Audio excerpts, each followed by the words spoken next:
Ladies and gentlemen, what a wonderful time to be alive. We have the club going up multiple days a week. A lot of clubs out there, they need to do all these gimmicky promos to get people in the club on a Tuesday or Thursday night. Not here at Club Top Shot. All we do is put up the stream and the line is going around the block. Tonight, we got LG Doucet, the man with the dulcet tones from the First Mint podcast. We got the boy wonderkin, Jack, who will not sell his LeBron moment unless he personally gives him $1 million. And of course, our guest DJ of honor, it is Jacob, the community lead at Top Shot. Jacob, thank you for coming behind the red velvet rope and joining us tonight. Thanks for having me, Pete. Really excited to be here. I've been watching the past few streams and had some FOMO myself, so excited to be in the club tonight. There you go. There you go. So for people who don't know, why don't you tell us what is your job? What does community lead mean? Yeah, good question. It seems to change every day, but so essentially, if someone comes to NBA Top Shot, it's my responsibility to keep them engaged. So seeing you guys put up streams just makes my life a lot easier, frankly. So appreciate that. But I think, like, generally speaking, anything, pretty much every email you get, that's coming from me. I help kind of review all copy for moment descriptions, for challenge descriptions, anything on that front.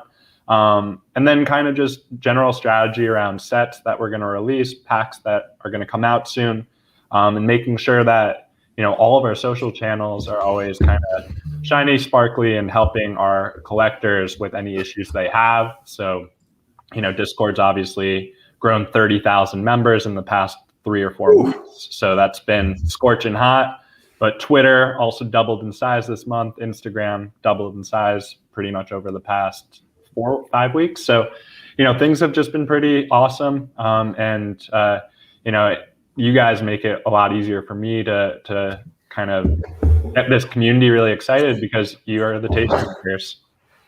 What has this been like in the trenches with your fellow Dapper Lab and Top Shot employees? I mean, are you guys looking around at all moments being like, what the hell is going on right now? I mean, I think Jack can attest, as someone that joined in June or July of last year, like, these moments, nothing's changed about the moments except the demand's just gone way up, which has been really exciting.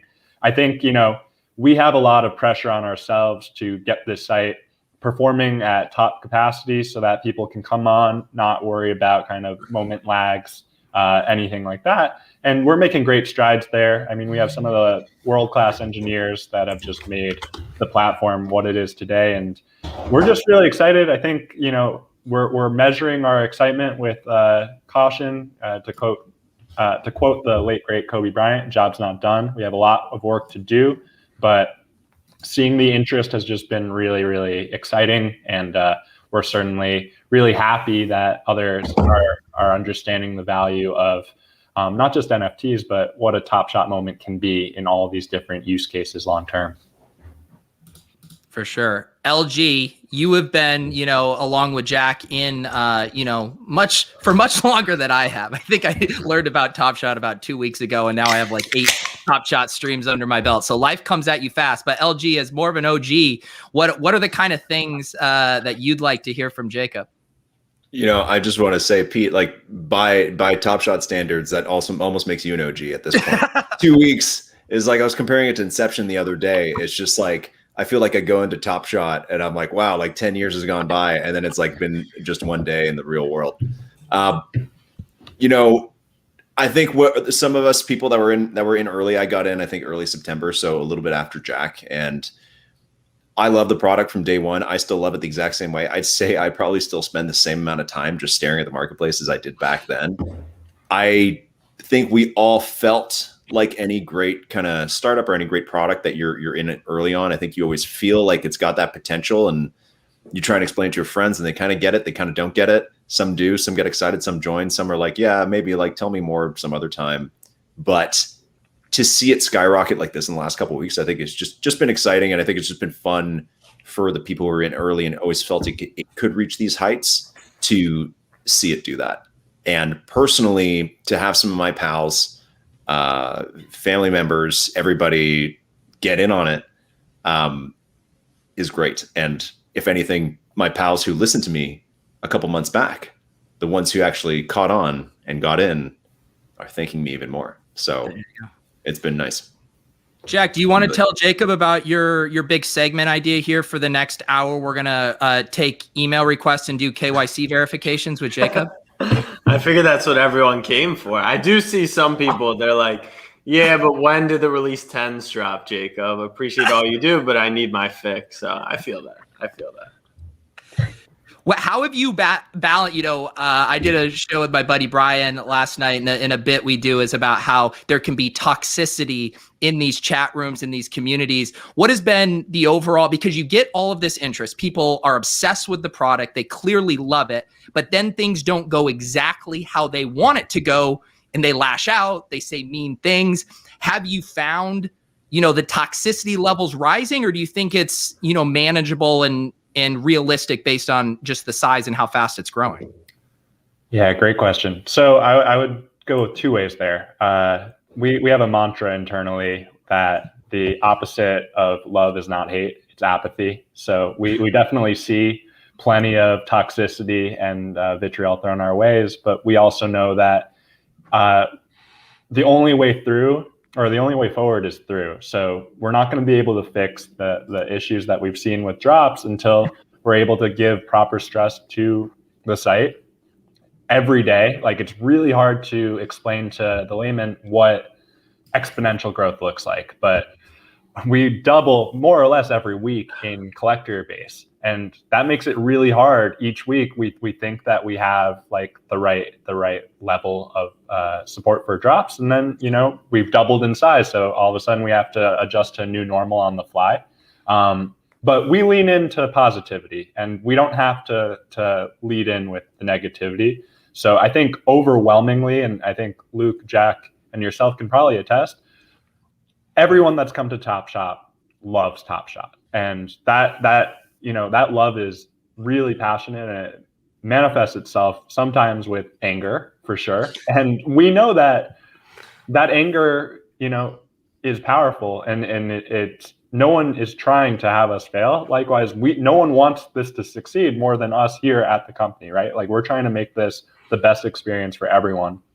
And we're still in beta. I constantly have to remind people, like, we're very much not in a position where we have certainty of when we're going to leave beta, because we've had this growth really quickly and we're excited about that growth. And every single day is an opportunity for us to improve the site to get us one step closer to leaving the beta and having a product that we feel is fully scalable and fully marketable. But yeah, that's kind of how I would look at it. We're trying to lean into the positivity because we know that there's overwhelming amounts of it, and any negativity that comes, like, generally speaking, I don't have the most empathy for those complainers, because I think at the end of the day, they would all honestly assess their collections and say, I'm very happy to be here in our beta, because long term that might be advantageous.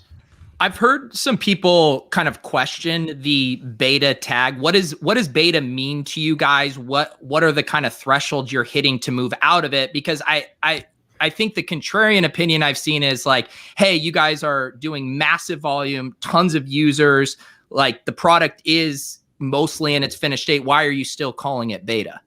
Yeah, I think the key word is mostly. And until we're feeling 100% sure that we're in a position, like, full disclosure, we've cut off like top of market funnel. We are not doing ads right now. Like, we are just trying to capture the people that have come in. Again, as like the community guy, it's my job to make sure that everyone that's in the product has a good first experience. So right now we're running out of packs instantaneously. We can't drop a base set pack without it selling out instantly. And that's damaging to a new collector who comes in and can never get themselves hands on their first pack. So I think we have kind of milestones that we want to reach to ensure that the first time someone comes into our product when we're out of beta, they're going to have an experience where they can get themselves a base set pack without worrying about things selling out instantly. And there are a lot of other layers to it. We want to make the platform more social. I think what you guys are doing, over here is awesome. And maybe we can bring some of that magic to the platform, or figure out ways to incorporate the magic of the platform,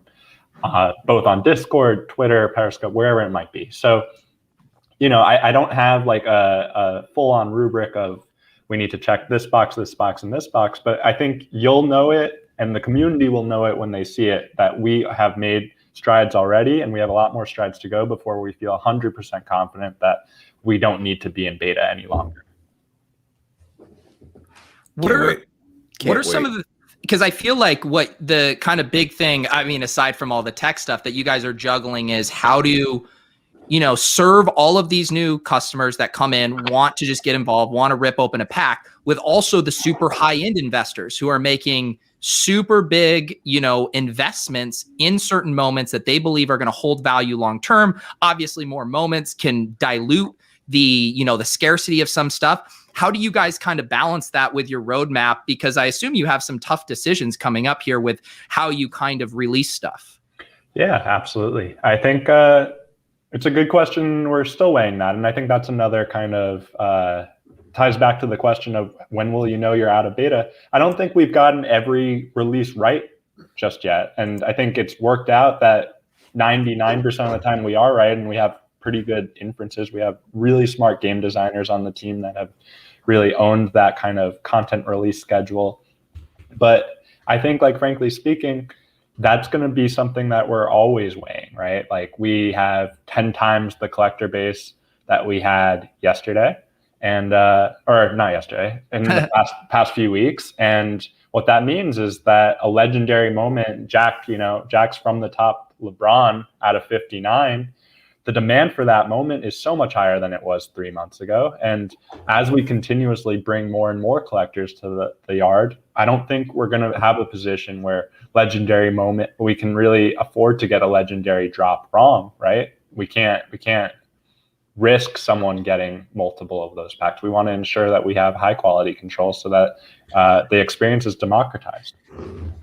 If I can step in with a question, if you don't mind, Pete, for Jacob. It's a question I've been wondering quite a little bit. What do you think, Jacob? And this is something I speculate on a lot and hesitant to kind of throw anything down on the podcast. I don't want to alert people. Like, the numbers of when we see new legendaries, how many are there going to be? Are we going to stick to sub 100, or are we ever going to, or legendary is going to be a plus 100 thing from now on? Because even before this latest big surge, I think Deck the Hoops, which is the last legendaries pack, they're 1 of 85, which even then was quite scarce, right? It was hard to get your hands on one. And now with, quadruple the user base, legendary should always be rare. But what's your take on that? Yeah, I know we're putting a concentrated effort toward trying to preserve the sub 100 number that you just threw out. That's definitely our hope. We'll see how long that can last. I know that it would be foolish for me to say never here, because, like, who knows? If we have X million people joining, then it's going to be really hard to keep legendary drops like that. But for the short term, I think sub 100 is what we're targeting, and we'll see how long we're able to maintain that. Nice. Yeah. Can you let people know a little bit about the background of how you guys got the NBA license, how you guys got connected with Tyler Hero, the kind of other stuff that you guys are leaning into now that you do have the official NBA brand associated with you guys? Yeah, for sure. So the background of Dapper Labs is it started CryptoKitties in 2017. CryptoKitties was famously the first kind of blockchain game, and it was launched on Ethereum. And the premise was every 10 years or so, we see a technological revolution. And with that revolution, one of the main catalysts is gaming. And until that point, we could go to personal computing, and then the internet, and then social media, and then mobile. Each one of those technological revolutions had gaming as a fulcrum. We look at, the past 5 years with blockchain. Historically, it had exclusively been cryptocurrencies, and Bitcoin's obviously the most famous, but with CryptoKitties, Dapper Labs was able to prove that gaming can be an element on blockchain, and you can have trading, and you can have NFT, non-fungible tokens that are artwork, and you can gamify the experience. So launched CryptoKitties, it kind of broke Ethereum. The demand was overwhelming, and that sent our leadership team back to the lab to decide, A, we think we could do blockchain better. We can build a blockchain that is better equipped to handle the demand of gaming, A. And then B, if we could do this with kittens that we're kind of manifesting through art, like what if we have a flagship IP like the NBA? So that's where our team then reached out to the NBA, showed the proof of concept with CryptoKitties, and was able to kind of secure a deal with the NBA that has allowed us to kind of really grow our audience, because obviously there are billions of NBA fans around the world. And is that the number you guys believe? Is there's multiple billions of NBA fans? I think the number last time I checked, and this wasn't an internal study, this was kind of NBA study, I think it's 1.5 to 2 billion NBA fans in the world. It's insane. Sounds like a lot of people. Yeah, that's if we could get 1% of them, then we're in pretty good shape. So what I would just say there is, like, launched NBA Top Shot in June with an all-star cast of investors ranging from Andre Iguodala to JaVale McGee. Of course, Spencer Dinwiddie's been really involved in blockchain for a few years now, from the Brooklyn Nets. Garrett Temple, Aaron Gordon should have 2 slam dunk champions to his name at this point. So they've been our investors. And I think to answer the hero question, we don't just work with the NBA, but we also work hand in hand with the Players Association.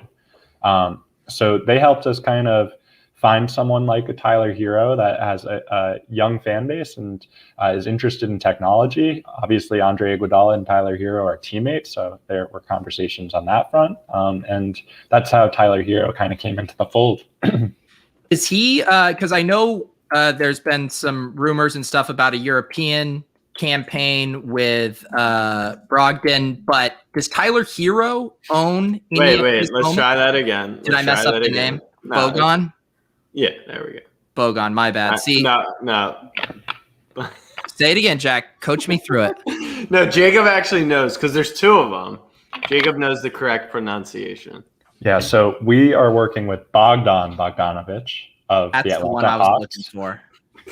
Pete's profile is going to be on the other Bogdanovich. He's going to own them all. I go wrong, Bogdan. Pete, don't feel bad about it, man. I pronounced Karis LeVert wrong on the intro video that has been viewed over 2,000 times. It helps people onboard to Top Shot. I pronounced it Levert.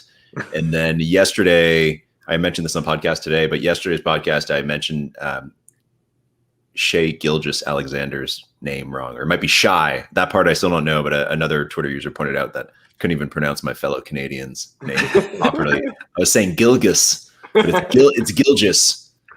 Sorry, but not to don't feel bad about it, man. I'm the expert. I still can't do it right. So basically, the question I'm trying to ask Jacob is: are we ever going to get a post-game interview from Tyler Hero, and they're like, what went into that game-winning 3-point shot, blah blah blah, and he's like, yeah, I would say it was one of the top shots of my career, and and then it goes viral and all that. Are we getting a moment like that? The sky's the limit. I can't speak to that in the current plans, but I do think that it's fairly inevitable. As you mentioned, Bogdanovich, he's officially the first NBA player to buy his own moment.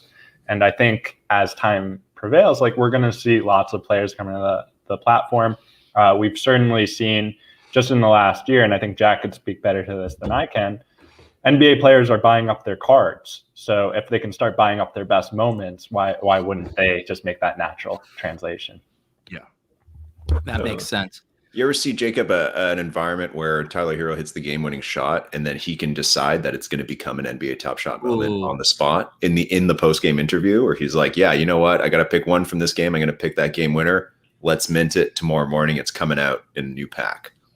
I like where your head's at. I think turnaround time of tomorrow would be kind of our dream state. Right now, there's a process that's involved as far as getting a high-quality moment onto the platform.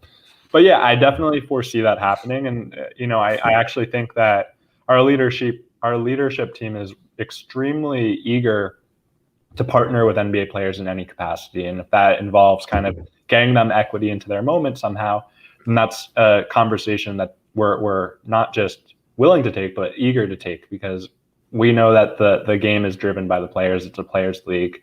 And the moments that make the NBA special are also what make Top Shot special, and we couldn't do it without kind of the marquee guys and even the role guys that make a game so special. Jacob, I know you're getting a lot of, we joked about the KYC stuff, getting a lot of support. Plus, I do just have maybe a support thing that you could maybe troubleshoot for me right now. I just want to pull something up here. Can you tell people to stop gifting me Fred VanVleet moments? It's just my entire feed. I get excited because I think I sold something or whatever. Wait, you sold one of them? Did you sell a gifted VanVleet? This is what I'm going to tell Jacob is a flaw in his system. Someone last night sent me a VanVleet. I immediately flipped it. This individual bought it and resent it back to me, and then it is locked on my account. You can't sell a gifted moment that you already sold. I think that's a major flaw, Jacob. Really? Wow. This is what we call stress testing, and you may not have known it, but you've officially helped kind of identify a vulnerability. And as I'm kind of like internally thinking of all the little checkpoints before we can leave beta, this is another one that's all of a sudden it shoots up way ahead of the other. Is there a bug bounty? Is there a bug bounty for Top Shot? It better not be a Fred VanVleet moment. Yeah, Pete just earned a bug bounty. If so, he found a bug or a flaw. Oh my! That's actually pretty interesting. Hadn't heard that one before, but I think you're just inviting more Fred VanVleets into your collection with this. I think that's what he's doing. That exactly. That's definitely intended. No, but that is a legitimate thing because I've been trying to flip the gifts, and when they buy it back and send it to you, it is locked. You can re-gift it, but you can't sell. It's a whole thing. So if you do want to add me on to be, can I add QA at Top Shot to my Twitter bio? You don't want to. For whatever reason, they think that if you tweet about Top Shot, you also work for it or do customer service to them. No, people, I don't know when packs are dropping. No, I am not refreshing. I'm refreshing the Dogecoin ticker on my screen. But Jack, how much do you think the Luka is going to be worth? That's the main question. That's the question I got about 800 times a day. It's a good question. I think how much is that Luka going to be worth, Jack? That one's an interesting question because I think it's math and it's guessing and there's actual cool ways to figure that out. I can't help people with their KYC. I know that for sure. Well, Jack, I've got news for you. I can't either. I can facilitate them to the right person and the right team. But I'm sure whatever questions you guys are getting, I'm getting the same ones, if not more. But I understand it, and rest assured to everyone watching, like, again, I can't stress enough how quickly this has all happened. Like Luke and Jack, I think, can look back in the first week of January, not that long ago. I don't know if Pete had even heard of Top Shot at that point, and we're just talking about every single week we're doubling in size. And with that, we have lots of customer support representatives that are joining the team to help us with the scale. But, it's much harder to hire someone than to add a new collector to the ecosystem. So, that supply and demand dynamic is still bearing itself out. But rest assured, we are making great strides, and it's going to resolve itself very fast. Jacob, I think some of the urgency that's coming from a lot of the new folks is obviously a huge part of FOMO, of not being able to buy or sell or collect the Cool Cats moments. And there seems to be a huge just urgency around Cool Cats. And it's also, like I was telling these guys before, it's just, I feel like we've been in Cool Cats limbo for a little while, because we tried to launch, and now it's just been Cool Cats the whole time for some folks. Can you give us even the slightest morsel of a hint of what we might see after Cool Cats once the challenge is over? Any hint of any other sets or some kind of challenge design? Anything you can give share. us the good stuff. It does even just a keyword that's just so even ambiguous. lie to us. We just want you to even say just lie anything. to us. Yeah, it's perfect. Yeah. So what I'll say is we're going to have Groundhog Day in February because we have more Cool Cats on the way. This was drop one of a handful. So you can anticipate that. But I will also add that we have on the docket for February, and I think this is all subject to like how stress tests go over the next week or so. But on the docket for February, we certainly are aiming to get both a rare pack out and a legendary pack. So can't go into details about those, but they are kind of in the process of getting kind of approved by the league, by the Players Association, and then hopefully sooner rather than later, you're going to see some really high-end moments coming into the marketplace, and people pulling packs that have really exciting moments in them. In a perfect world, what is the process of creating a moment? So you're not dealing with any other issues. The site's fully good to go. You got all the engineers on tap. Like in my head, it's like Anthony Davis hits that buzzer beater against the Nuggets, and then like by morning, that's up on the site or can be found in packs. Will it get to that point? Like, is that, I know you said it takes a lot of work because there's design to it and cutting clips, and I'm sure you need approvals and stuff. But in a perfect world, is that the speed, or are we talking like a week minimum needed? Yeah, I mean, perfect world, I think we're a little away from a single day turnaround. And I think you just kind of outlined a lot of the steps. Like it comes to cutting up the clips, making sure that they're properly sized to be moments. Every single moment has the box score from the game. Every single moment has a collectible description. Those are all manual, right? There's nowhere as easy as it would be for us to dream of a world where Anthony Davis hits that shot and someone's already written the copy around that shot. We could just copy and paste it in. Like that won't happen anytime soon.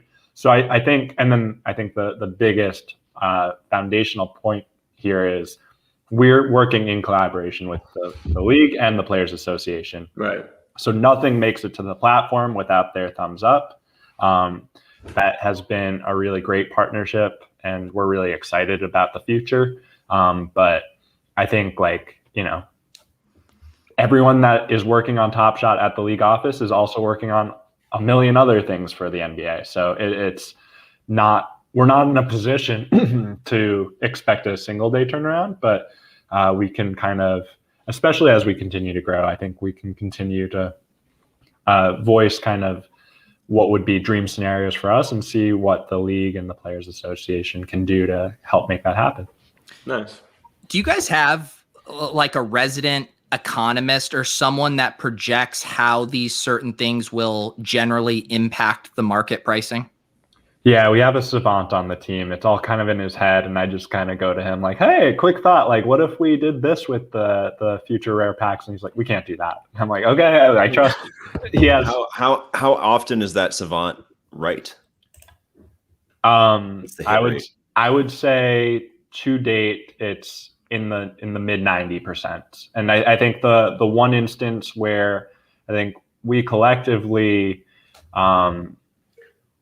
maybe would have done a drop differently was with the conference finals packs, where we minted to demand rather than creating kind of scarcity through those moments. So that's kind of why you might see those moments in the marketplace that, and like, frankly speaking, we did not sell out of those packs, which is a crazy thought, months later, that there were rare packs that didn't sell out. And Jack, you could have snagged all of them. But I know. I tweeted that today. I forget what pack I was looking at. Like, there were early packs that didn't even sell out, which is crazy.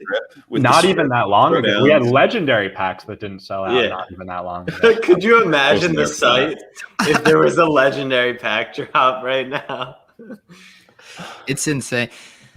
Yeah. So now I do feel like there's a general uneasiness tonight. There are people in my Discord who are like, I got to go take my dog for a walk. Will someone tell me if the Series 2 drops tonight? Can you maybe just put everyone at ease, tell them they can stop F5ing for a second, or should they be? I'm checking right now. You can stop F5ing for a second. There you go. Second. See, that's not going to do it. That's not going to do it. I'll say comfortably that through the duration of this stream, I don't anticipate packs to drop, and if they did, then I will absolve myself of responsibility because that should have been communicated to me. So I think we're in good shape. Lost my job if these packs get dropped and someone didn't tell me. Yeah, I think we're in good shape. I mean, as you guys know, like we cannot put out any announcement around base set packs because then they'll sell out even quicker than they already do. We're working on infrastructure tweaks to make sure that that doesn't happen long term. But until we're there, you know, these packs, and I think Luke and Jack can probably attest to this really well, there were stretches in December and in January where, like, we're talking about the same month, like 2-3 weeks ago, where we would release a base set pack and we'd count on that pack lasting for a week. And now that pack sells out in hours, and maybe sometimes not even hours. And every time we mint 25,000 new packs, that is a ton of work on our team to try to get those packs. You know, like I think sometimes there's a little bit of there's a lot of trust in how the sausage is made, but I don't think there's a full understanding of like all the little instances where something could go wrong along the way. We had that instance with the Run It Back drop 1 where the moments were not properly randomized. So if you pulled if anyone needs Victor Oladipo, I have multiple Run It Backs of him. No, we just have your new bit. Send Jack Victor Oladipos. And well, please send me Victor Oladipo Run It Backs. But the funny thing is, at the time, I think you guys gave out extra packs to make up for that. We pumped back, yeah. We gave you. I think we covered half the cost of the pack as a token of apology. Right. And every single Oladipo is now, I don't know, 10x. All of them. Yeah, all of them have gone nuts. Well, even just thinking back to those packs, sorry, Jacob, there, to think back about packs sitting on the market, like even in December, like leading up to when the season started and after, like the base 1 set pack, like of 3 for $9, like sat there. And I even personally remember thinking, be like, man, whatever, there's probably not that much good in there, right? Because it was just so, you just wanted to have it, and I already had so many and I was just like, well, these are just going to be high serial numbers of series 1. And the growth between now and then is like, God, man, to think that they just sat there and just bought it like tons if I wanted to. I bring that to a question, which is considering that 25,000 packs vanish. The other night, 50,000 packs vanished. I know a big goal of Top Shot is to always have a pack available for new members. Do you see the future of that as having like just an unbelievable amount of packs available with just an enormous mint number? Or is the future of that when you join, you have the option to buy a couple packs just for you? I don't think it has to be either or, for starters. I think there's always like part of being on the blockchain, part of leaning into the blockchain. And, you know, I think as everyone in this room can attest, like you don't need to have any background in crypto to be a collector on Top Shot, like far from it. But one of the foundational premises of blockchain is that we're democratizing the internet and people can build on top of the platform. And we're seeing great use cases of that with the intangible market, for example, Crypto Slam, for example. There are a lot of different resources that the community can make because Top Shot is on blockchain. But with that, that also means that down the road, there's also going to be people trying to game the system. So if we put out infinite packs, that still might not solve the issue if someone's created a script that will enable them to just reserve any pack when it's released. So to answer the question, like I'm not positive of what that looks like long-term, Luke, but I do think the latter of like ensuring that if you're a new collector and you're coming on, you have an opportunity to reserve a pack. That is a priority for us. And then there are added complexities of like, okay, then how do we prevent someone from just being incentivized to create 5 new accounts and continuously get new packs that way? So believe me, none of these are straightforward questions. And I think if they were, we'd be able to iterate a lot faster. But these are good problems to have because at the end of the day, people love the product and like we're always going to be one step ahead. And we're just trying to think of, without divulging too much here. So whoever's trying to take notes and watch how they can kind of stay a step ahead of us, like we're always going to be trying to keep the collectors best interests at heart, and like there are going to be opportunities for us to figure that out. And fortunately, I just work more on the marketing community side, so those are not within my realm to try to have to answer, because again, our engineers are some of the smartest people I've ever talked to, and I trust them 100% to get this right. And it's just kind of growing pains, which is very expected when you have exponential growth. Speaking of that, with that being your job, what is, let's say the site's, good to go. We got 1 million engineers ready to roll. How quickly do you think we can turn on and like kind of take that momentum we had, call it a week ago, before, we kind of crashed the site collectively, and just like go crazy? Like if the infrastructure was in place, and I know that might take a while, it's going to take a lot of resources, but like, how confident are you that your job's almost going to be like, just flip a switch? Yeah, it's a great question. I think like in a perfect world, I would tell you tomorrow, right? But I think there are layers to it where, Luke asked a great question earlier of what are we going to do about legendaries? If we do flip that switch and all of a sudden we 10x our size, are we going to be able to maintain under 100 as our scarcity? So like there are complexities with growth that are on top of just like stability issues. I do think that we're getting close, but then you always have to look at the NBA calendar. And this year in particular, it's a really weird year. So it's kind of like I've watched the NBA my whole life. It's very easy for me to think like, oh, February trade deadline, All-Star week. Okay, like we're getting close to the doldrums of the regular season. We're going to have March Madness. Like, I think there are a lot of kind of complexities to it. And the last thing I'd want to do is just turn on the Jets, or our team turn on the Jets right as maybe the postseason is starting to hit their like second or third round, which in theory is really exciting, but also means that we don't have NBA action every night, which makes A, harder to keep the community really engaged, but B, harder for us to make more moments. If we don't have all the games clicking on all cylinders, it's going to be really hard to get that content. So, I think like what I would safely say is like we are going to have a really big start of next season. Like that, I can guarantee. We're probably going to do a lot of stuff before then. That's really exciting. But I would anticipate like, and I've kind of seen this at other companies I've worked for, like it's in no one's best interest. It's not in the community's best interest. And I'm sure Jackie can attest to this as a trading card collector. When it's the off season, interest just wanes. And that's not permanent disinterest. That's just people go on to football or they go on to whatever, the baseball playoffs. We want to capitalize on when the iron is the hottest. And right now the iron is the hottest with the start of the season, or at least relatively near the start of the season.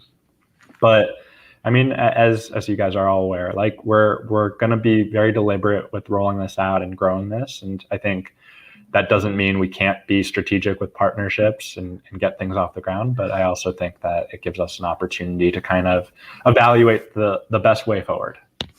I did see Roham in the chat. Zach says, did someone say Roham? He's here. Pete, button the shirt up. The boss is in the building. I think Roham would actually want me to unbutton one more for him. So there you go. That's for Roham in the house there. I'll say I think one of the great things about NBA that maybe Pete doesn't know, because we're just always going to rag on his basketball knowledge, that it's like, it's a reality TV show, and the off season is maybe not on a night-to-night basis, but it's ready to roll, and people are like when a player changes teams, I think you'll see that marketplace activity kind of match. One of the things I'm curious about, because you're talking about next year, is I'm thinking about being back in the stands. Is there anything that you guys have ideated that's going to be one of the things? I know that it was called Sports Passport. They kind of like every time you went to a game, you would mark it down, and then you have like a little tracking system of when you're at games. I feel like every game I went to, it would be really cool to just have even a $1 base moment or something that came with the ticket. Like there's a million things that you can do, right, with the utility and blockchain. But have you guys thought about anything like in the actual stadiums or adding to the viewing experience? It's a good Why are question. you mad I used ideate? I thought that was impressive. I don't know. Yeah, it was impressive. It was too impressive, Jack. That's my whole problem with you, is you're too impressive. I would say, to answer the question, somewhat shortly, Jack. No, we haven't thought about that specifically, but it's something that is on the table and certainly something that's a good thought to have. I think that one of the things that we're really leaning into is that this is a digital experience, and NFTs enable like intrinsic value across the community. And that's not to say that we can't layer in physical kind of add-ons down the road, but I think it's somewhat inconsistent with the spirit of who we are to try to reinforce value, or at least retroactively try to fit to society's accepted value of it needing to be physical. Right. So, on that front, that's what I would say there. Cool. I'm going to ask a wet blanket question, because this has been something I've been thinking about. And how much responsibility do you guys feel for setting realistic expectations for, ROI investments? Because a lot of this right now has a feeling of a gold rush. Everyone sees moments on, going up 10x, 20x just in a short period of time. Obviously, the product is really good. It stands alone. But there's also this idea of, I can just get in here. I don't know what I'm doing, but I can just get rich because all stocks do is go up. All moments do is go up. What kind of responsibility do you guys feel from an educational standpoint to where people don't get left holding the bag and feel bitter about how their experience turns out? It's a good question. So I feel a lot of responsibility as someone that kind of works on the team and has seen instances where customer support tickets have been created around like people saying they need to be able to withdraw to pay rent. Like, I want to make it explicitly clear.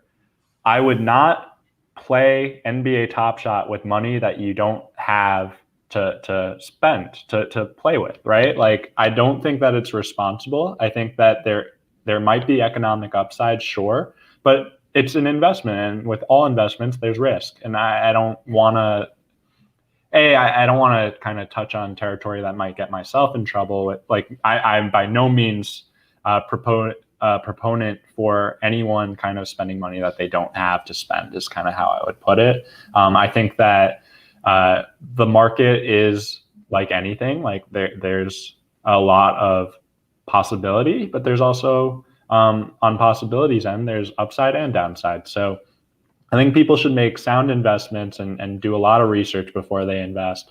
And I personally feel like it's one of our prerogatives within the next few weeks to get some more documentation and some resources out so people feel like they know what they're getting themselves into. Because, I think that we're putting ourselves in a pretty, we're in a very unique class, right? There aren't that many companies that are doing what we're doing.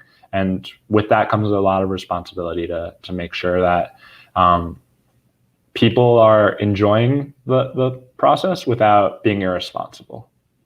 Yeah. The analogy I've been using is I personally want to think of it like an arcade, and you go and you get tokens and you have fun playing these games. And yes, there might be a prize that you get, but it also might be that you just had a day at the arcade with your coin. Like, that's at least kind of what I'm trying to set, even though we know on the high end there are people making big investment buys. And I think they're very sharp people doing that. But I just don't want everyone to come in and be like, hey, I can just buy a common card, like someone can buy a cosmic and they're going to get rich and I'm going to get rich and it's going to be great. I think you put it excellently. I would love to kind of adopt that. I might rip it from you. It's all yours. I'll gift you a Fred VanVleet to make sure. But I think you put it well. I think that just an added layer there is like people constantly are finding themselves wrapped up in seeing what Pranksy's account valuation is or what Jack's account valuation is. And they're telling themselves that they can get rich quick doing this. And that is not the takeaway. I think the takeaway here is that this is a game. This is fun. You should you should collect these collectibles because you find them interesting and cool more than because you see an economic opportunity. And if there's an economic opportunity that comes out of it, then that could be gravy. But if you're collecting on a purely cynical level because you think that this is going to get you rich, then you're probably in it for the wrong reasons, and you're probably not going to be able to make the right decisions that will get you to a point where you have a great collection that was responsibly kind of funded and created. I can attest to that actually, because when I joined, it took me a while to kind of learn the ropes. And obviously for the first couple of weeks, I was snatching up moments. I wasn't really sure how to do the challenges. And I don't think for the first like month that I was really like in some massively green positive level, but I was having fun. And even the game and or the app or whatever you want to reference it in its purity, to me, the most fun part for me was like opening packs, potentially getting low mint numbers or potentially getting great players, and then completing challenges and crossing my fingers that I get a really low mint, and then also trading. For the first like 2 months, for me, it was like if I could double my money on a flip, great, but that flip would take like a month. And that was just, or I could get in when a player was like having a good game or something like that, like Tyler Hero.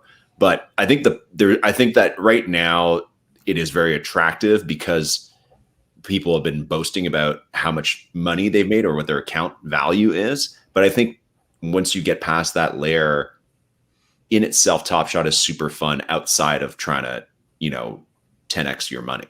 I think it is quite awesome and kind of addictive just to play like that, even if you don't make $1 million. So I will say that despite this gold rush, I think there's so much staying power once you guys are able to roll out, the promised like a couple like 2-pack drops a week, more cool cats, more sets, and there's just tons of stuff coming out and tons of trades happening. I think that's when you're going to find and the kind of promised perfect ecosystem where it's less about trying to like rocket launch your account value and more about just trying to get the right moments for a challenge or whatever that is. I'll say, because I think there are people in it for money, and it would be naive to say like no one's here just to have fun. Like we didn't spend a lot of money just like, I know you can think of it as an arcade with expectations, knowing it could in theory go to zero. So it's not, some of it will be like money, but I think what we're going to see change, which is important to note, is the idea that you could put in 1,000 and buy a cosmic and it's going to go to 80,000. That is probably over with. But I think at some point in the future, we're going to be able to trade a $40 moment, flip it for 60, right? So even at an insane return like that, which is 50% right off the bat, like, or even if the flipping turns into 10% gains, which is if you put it in the stock market today, not if you do GameStop, you'll make like 50x too. But if you put in a normal stock and you made 10% in a year, like that would be an awesome return. So I think that's where we're going to move, which is a more established market. The people who got in early, if it turns out what we expect, you'll make a lot of money. But the people who are going to come in, like even the NBA fans who come in 3 years, once the market's more set, they're going to be able to flip these younger guys or these sleeper guys. So it can still be about money. I just think we need to stop chasing the 100x that we've seen with some people's accounts. And that's only that's what I'm saying is that I think only recently that's happened. That's only like a last like month phenomenon. Like even Pranksy way back was making money from having a lot of the market, but wasn't making 100x on their money. Right. You know what I mean? So I think like you're saying, I think that's a really good point, is that the purity of the game is more so that like, okay, who do you think out of the current players that are like $3 or $4 a moment, who do you think is going to be this year's Tyler Hero?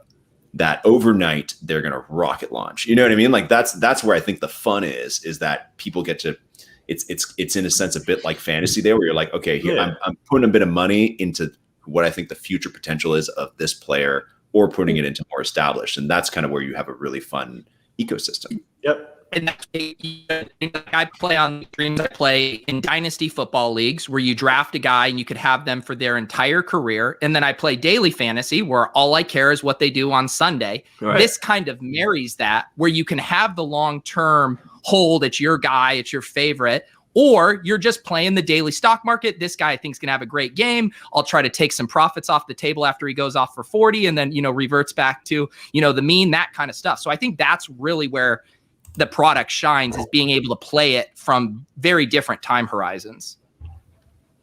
Another question I was going to ask, you mentioned talking with the Players Association, and I saw someone in here asking about run it back moments as well. Like, how far does your guys' license for, footage and moments extend? Are you guys able to just pull any footage from all time, or how does that work? So this is a question that comes up a lot. so I'm glad you asked it so I could put it on the record here.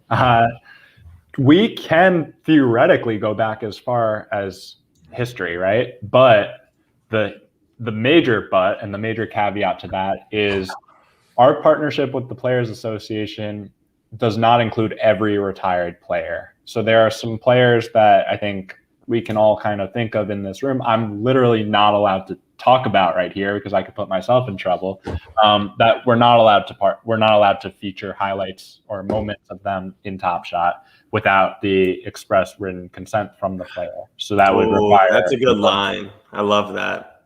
Express written consent. Yeah, that's like at the start of every broadcast. Yeah, and then disseminated. That's another good word that you usually hear in that, right? So, like, I think long story short is like we saw Steve Nash make it and run it back. We saw Kevin Garnett. We saw Tim Duncan. Those were, finessed in through kind of edge case scenarios with the Players Association, like a meritus list. But there are other players that aren't on that list, and those are more complicated.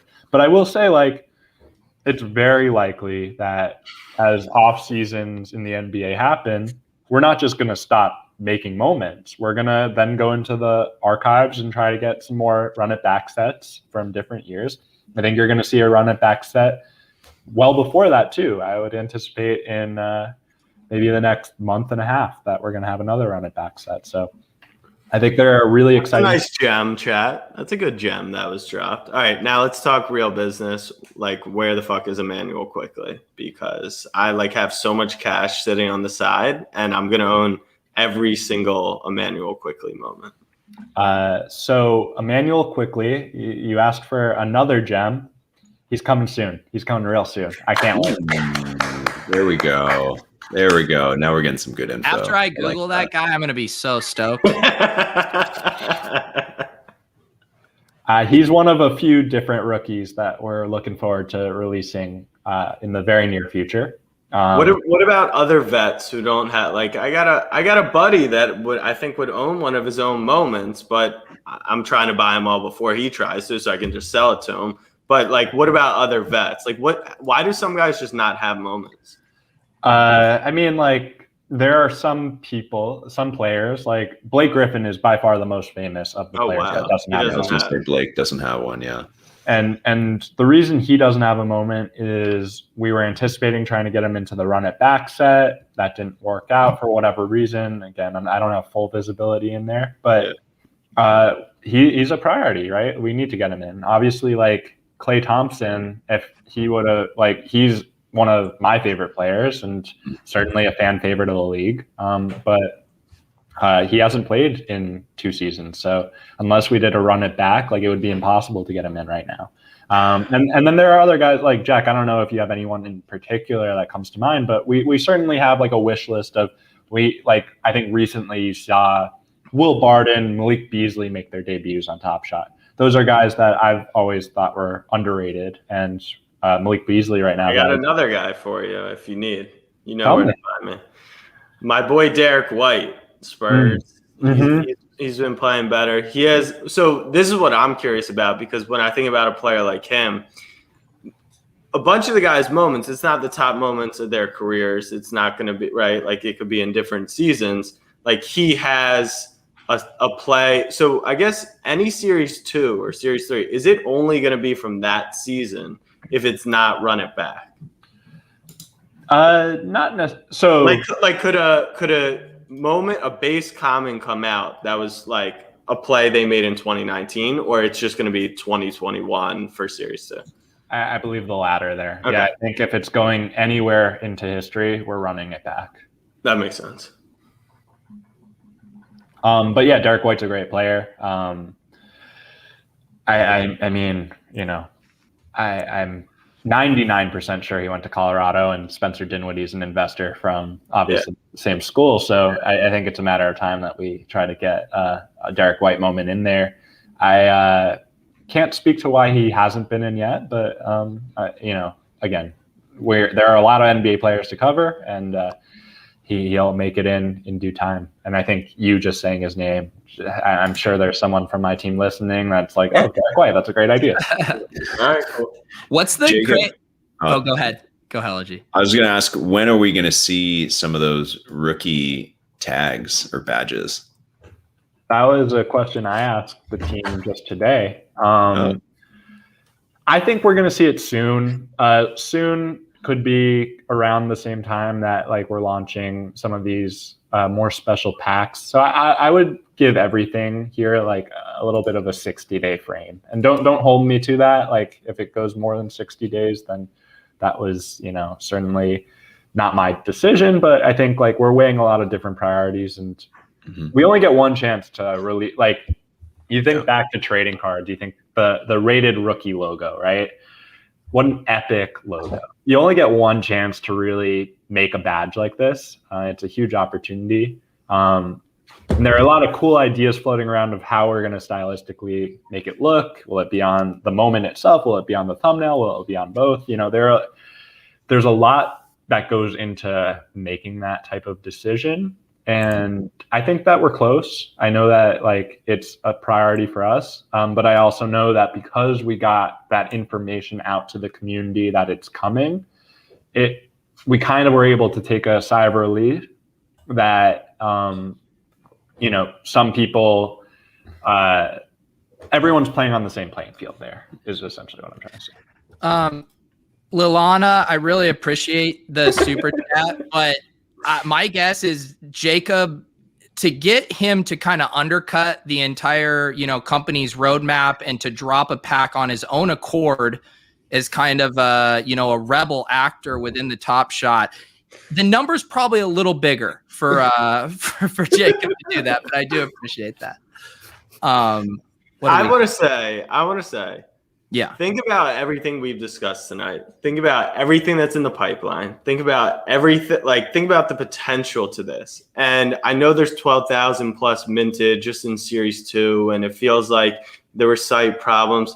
Like if you're watching the stream, the fucking potential is like actually astronomical. Like you can do so many things with this. Like just talking it out with someone who actually is coming from the Top Shot side and knowing you guys are already thinking of all this stuff. Like it's not like you don't want to execute it. Like if you could, you guys would. I just think we talked about it on the podcast. You think we're bottom one, right? Bottom of the first inning right now. Yeah.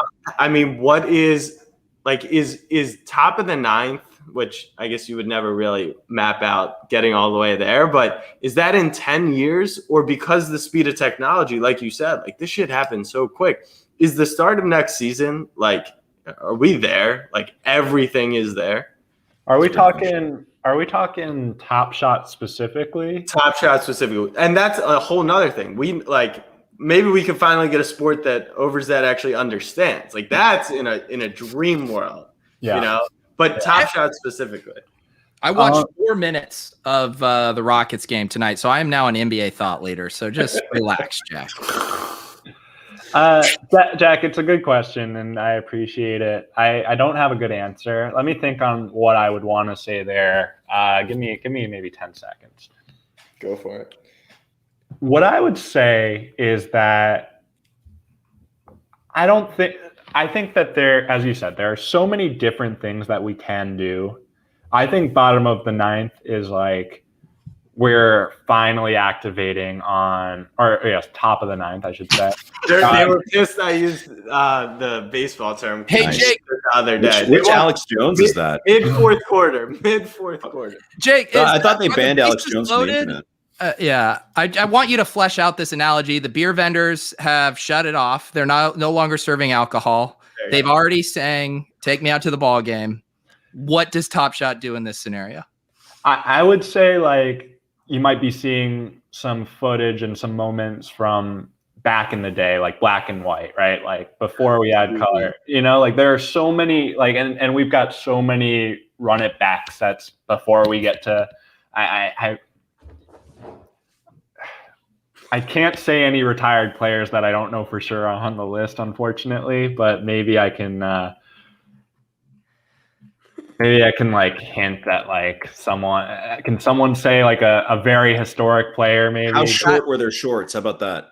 Yeah, very straddling. Maybe would they gel their hair, and how short were their shorts? What if they're- okay, I got a way to put it. Hair. We can go all the way theoretically to before the Lakers were in LA.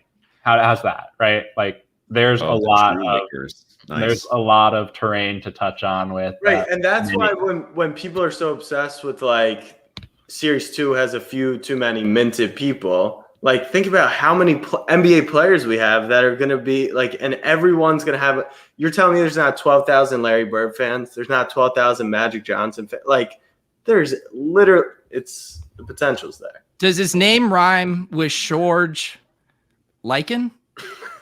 There we go. You know, like no comment, but yeah, like there are people in the kind of history books of like the Naismith Hall of Fame that are like the literal first pioneers of making the NBA great. And, you know, that precedes a lot of the legends of yesterday. And, you know, these are kind of, I would say like 2 generations, 3 generations ago's like legends. So there's a lot to go to get there, Jack. I think that's what the top of the 9th looks like. I think we're going to see a lot more action in the bottom of the 4th, top 5th, maybe. Yeah. If we're being is it, speaking of top of the 9th, is the and this is open to interpretation, but is the greatest moment ever in Top Shot?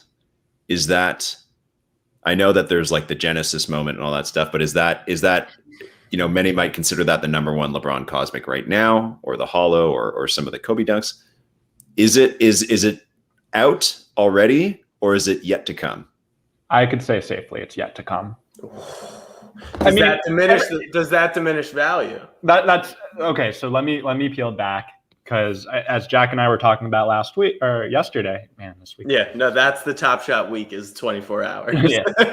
We were talking about yesterday how every single moment is valued in the eye of the beholder, right? So the fact that LeBron's first legendary dunk is the cosmic dunk, like I think there are some people that are going to say that is the preeminent Top Shot moment. That is the best one that there will ever be. And then there are also going to be, you know, Jack had the opportunity to potentially buy a LeBron Cosmic, and he went with from the top LeBron. So they're like stylistically, depending on the moment, I think Series 1's always going to have esteem in the collector's eyes. But I can also say, like, as far as we have a lot of things that we haven't rolled out. You mentioned Genesis, that's coming. There's a lot of different things that we have kind of in the works that I'm really giddy about, but unfortunately can't share quite yet.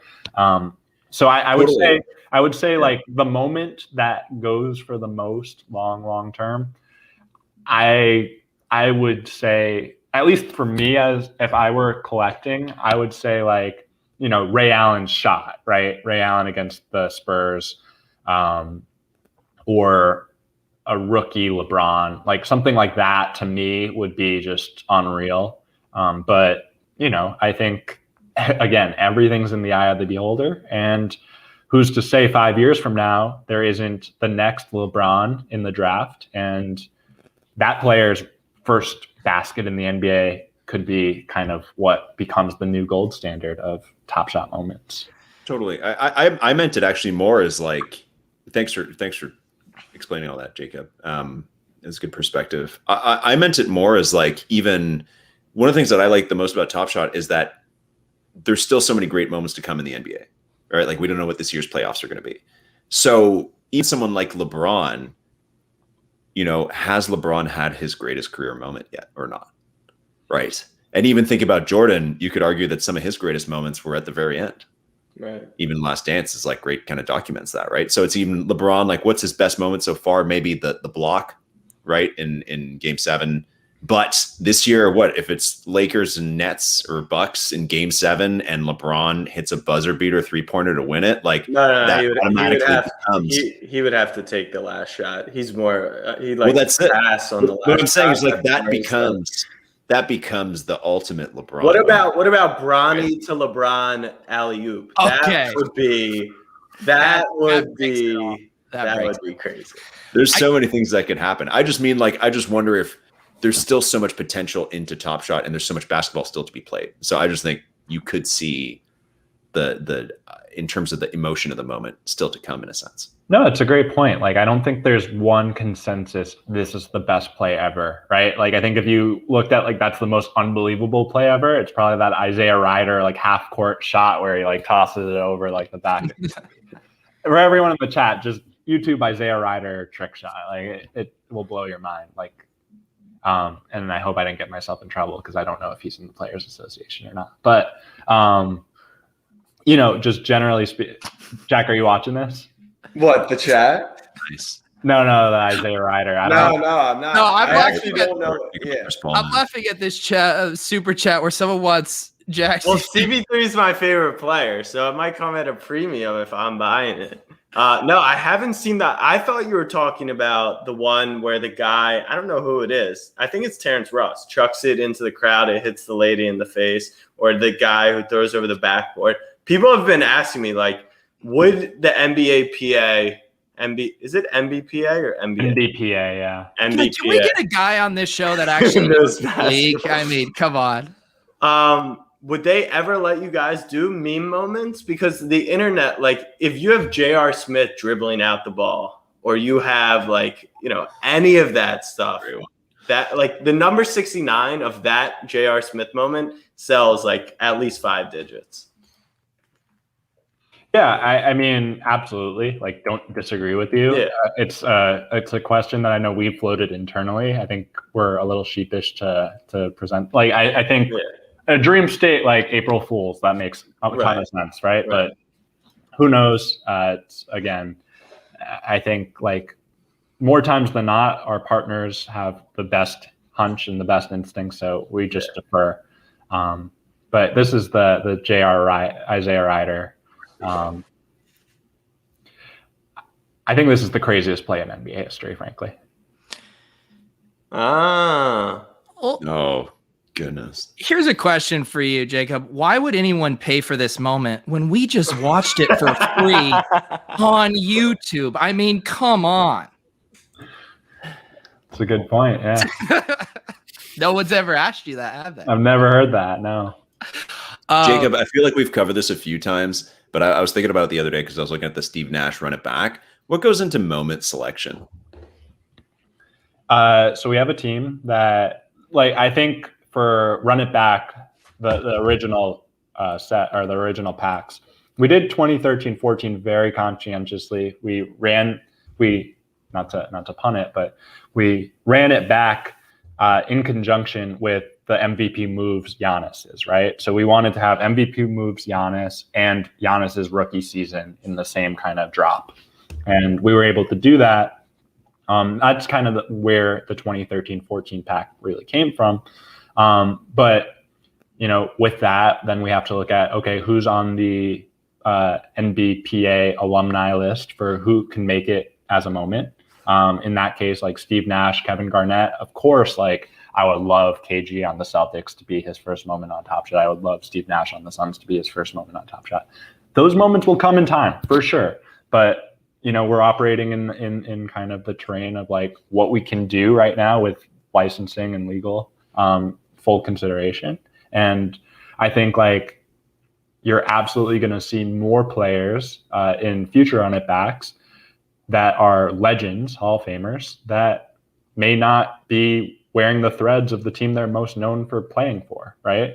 That's just going to come with the territory of, we choose this year, we choose a specific year, and it's like, okay, which players can we incorporate? Okay, well, we know that, I don't want to spoil anything on this front because it's too juicy, but we know that so-and-so has millions of followers on Twitter and hasn't had a moment because they retired 10 years ago. Okay, like, let's get them onto top. Jacob, what does their name rhyme with? George Meischen. Okay.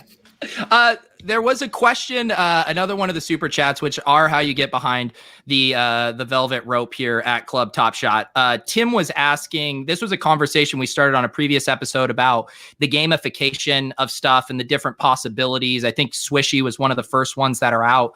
And I know it's been a bit of a polarized topic too, as far as, is it good for the platform and the marketplace overall or not? Like, what are the kind of conversations you guys are having about gamification options, like either layered on top of Top Shot or within it? Yeah, I think those are conversations that are ongoing. I think, like, certainly, Pete, some of your friends, some of the friends of this club have in recent weeks added more and more kind of attention to like how they can gamify, add tools and features. Like, it's no secret, Fantasy Labs really changed daily fantasy sports for good with a lot of cool tools that made collecting and being a smart daily fantasy player better. So I think we're likely to see that on the platform. I'm not sure if I'm indirectly answering your question. I'm definitely not trying to dodge it. Just may have missed. Yeah. There was another question here that's actually very applicable to Club Top Shot. Someone said, would you guys be working with more music artists to up the pack reveal music? Because I got so excited when we did the Cool Cats pack and I heard a different beat. I mean, the club was absolutely popping, Jake. Yeah, I think that's our goal. I think like long term, the goal is new soundtrack for every pack drop, right? Like if we can get that, that's great. I think to what we were talking about earlier, every time we release a pack, there are so many checkpoints between kind of inception and being able to get it out to the public. And I think that's definitely something that we're keen on, working with collaborators, like absolutely. If you have any kind of beat makers that come to mind, like send them our way. Like we're certainly open to it. And I think that's a great idea. What about a player? Because doesn't Damian Lillard rap? Dame Dollar. Yeah, if we were to theoretically have a partnership with someone like him, we could use his music. But those partnerships are hard to come by. But that's not to say it can't happen. There's. What about fan moments, like like the fan who hit the 3-pointer and LeBron tackles him? Like, you think he could get his own moment one day? Is that NBA footage? So we would probably have to get his buy-in, but I'm sure if he was told that he could have a moment on Top Shot, he'd be interested. So, I'm just thinking, like, I played against Emmanuel quickly in high school. I averaged like 1.2 points per game. So I don't know how many clips there would be, but like that would be cool. I don't want to bust your balls, Jack, but I think 1.2 is the go-to made-up number. Like when you actually score. No, you can look it up. The problem is, are you on Max Preps? I'm on Max Preps, but don't look up my Max Preps because for whatever reason someone hacked it, and the Twitter name that's linked to it is it's actually a disaster. I'm trying to get it figured out. It's not my It's not my Twitter. Obviously, my Twitter you can find. I tweet about Doge and Top Shot, but my Max Preps profile is pretty brutal. You're the head of Snapback Sports, and you don't have control over Max Preps editorial? I know. Man. Jacob, do you also, think... you said that you don't want to bust Jack's balls. I mean, that's literally what we do around here, okay? That's all we do. I got another question, and this may be a question a bit more for the group too. And Jacob, you'll probably tell us that this isn't possible, but will we ever see player movie movements from either the first Space Jam or the upcoming Space Jam? And is that possible? I think that's a Warner Brothers license. Unfortunately, like if they were part of the NBA license, for sure. And again, never say never. Like all this. But wouldn't they want to be part of like literally the hottest thing in the NBA right now, or on the internet, or wherever Top Shot is hot? Wouldn't they want in on that? Yeah, I mean, look, that's a better question for them. I hope that as we continue to grow, that more and more great potential partners kind of see the benefits of partnering up with us, because we're super open. Frank here with the question: is the club opening any packs tonight? There we go. I mean, unless Jacob wants to release all the pack 10s and then I can try to go get some. I don't know how we would do this. I'm gonna go get a beer and see if that brings any good luck to the stream. I don't know what to tell you guys. So we wait for him? I think we can. You guys have packs, correct? I think you might have some packs in your collection. What? Yeah, there's a chance. I think there's a. How do I find packs, Jacob? So you go to What? We got 2 packs for Pete. Are you Santa Claus, Jacob? Oh man, I'm just happy to see that you got packs. I don't know how it happened, but that's exciting. Oh, baby. Is this so? No, these have not been released yet. Is this the first Series 2 Release 10 to be opened? I can't confirm nor deny. I know that you were in the first batch of packs that were sent out from this. I can't say if anyone's opened them yet, but you're certainly going to be in the top 5. Let's say that. Well, guys, I'll be honest with you. When I saw that on your screen, Pete, I just went to the pack page and refreshed. Instead of going to my own packs, like Jacob said to go check, I just went to the same Release 10 page and I was like, refresh, man. All right. I'm actually going to go to my pack. Well, now that we know about this, I think it is time to head to the club. Yo, what up? It's DJ Pete Overzet. Welcome to the club. We didn't think things were going to get popping tonight, but it's about to get lit. Behind door number 2, it's a 3-pointer. 13-25, Kevin Durant.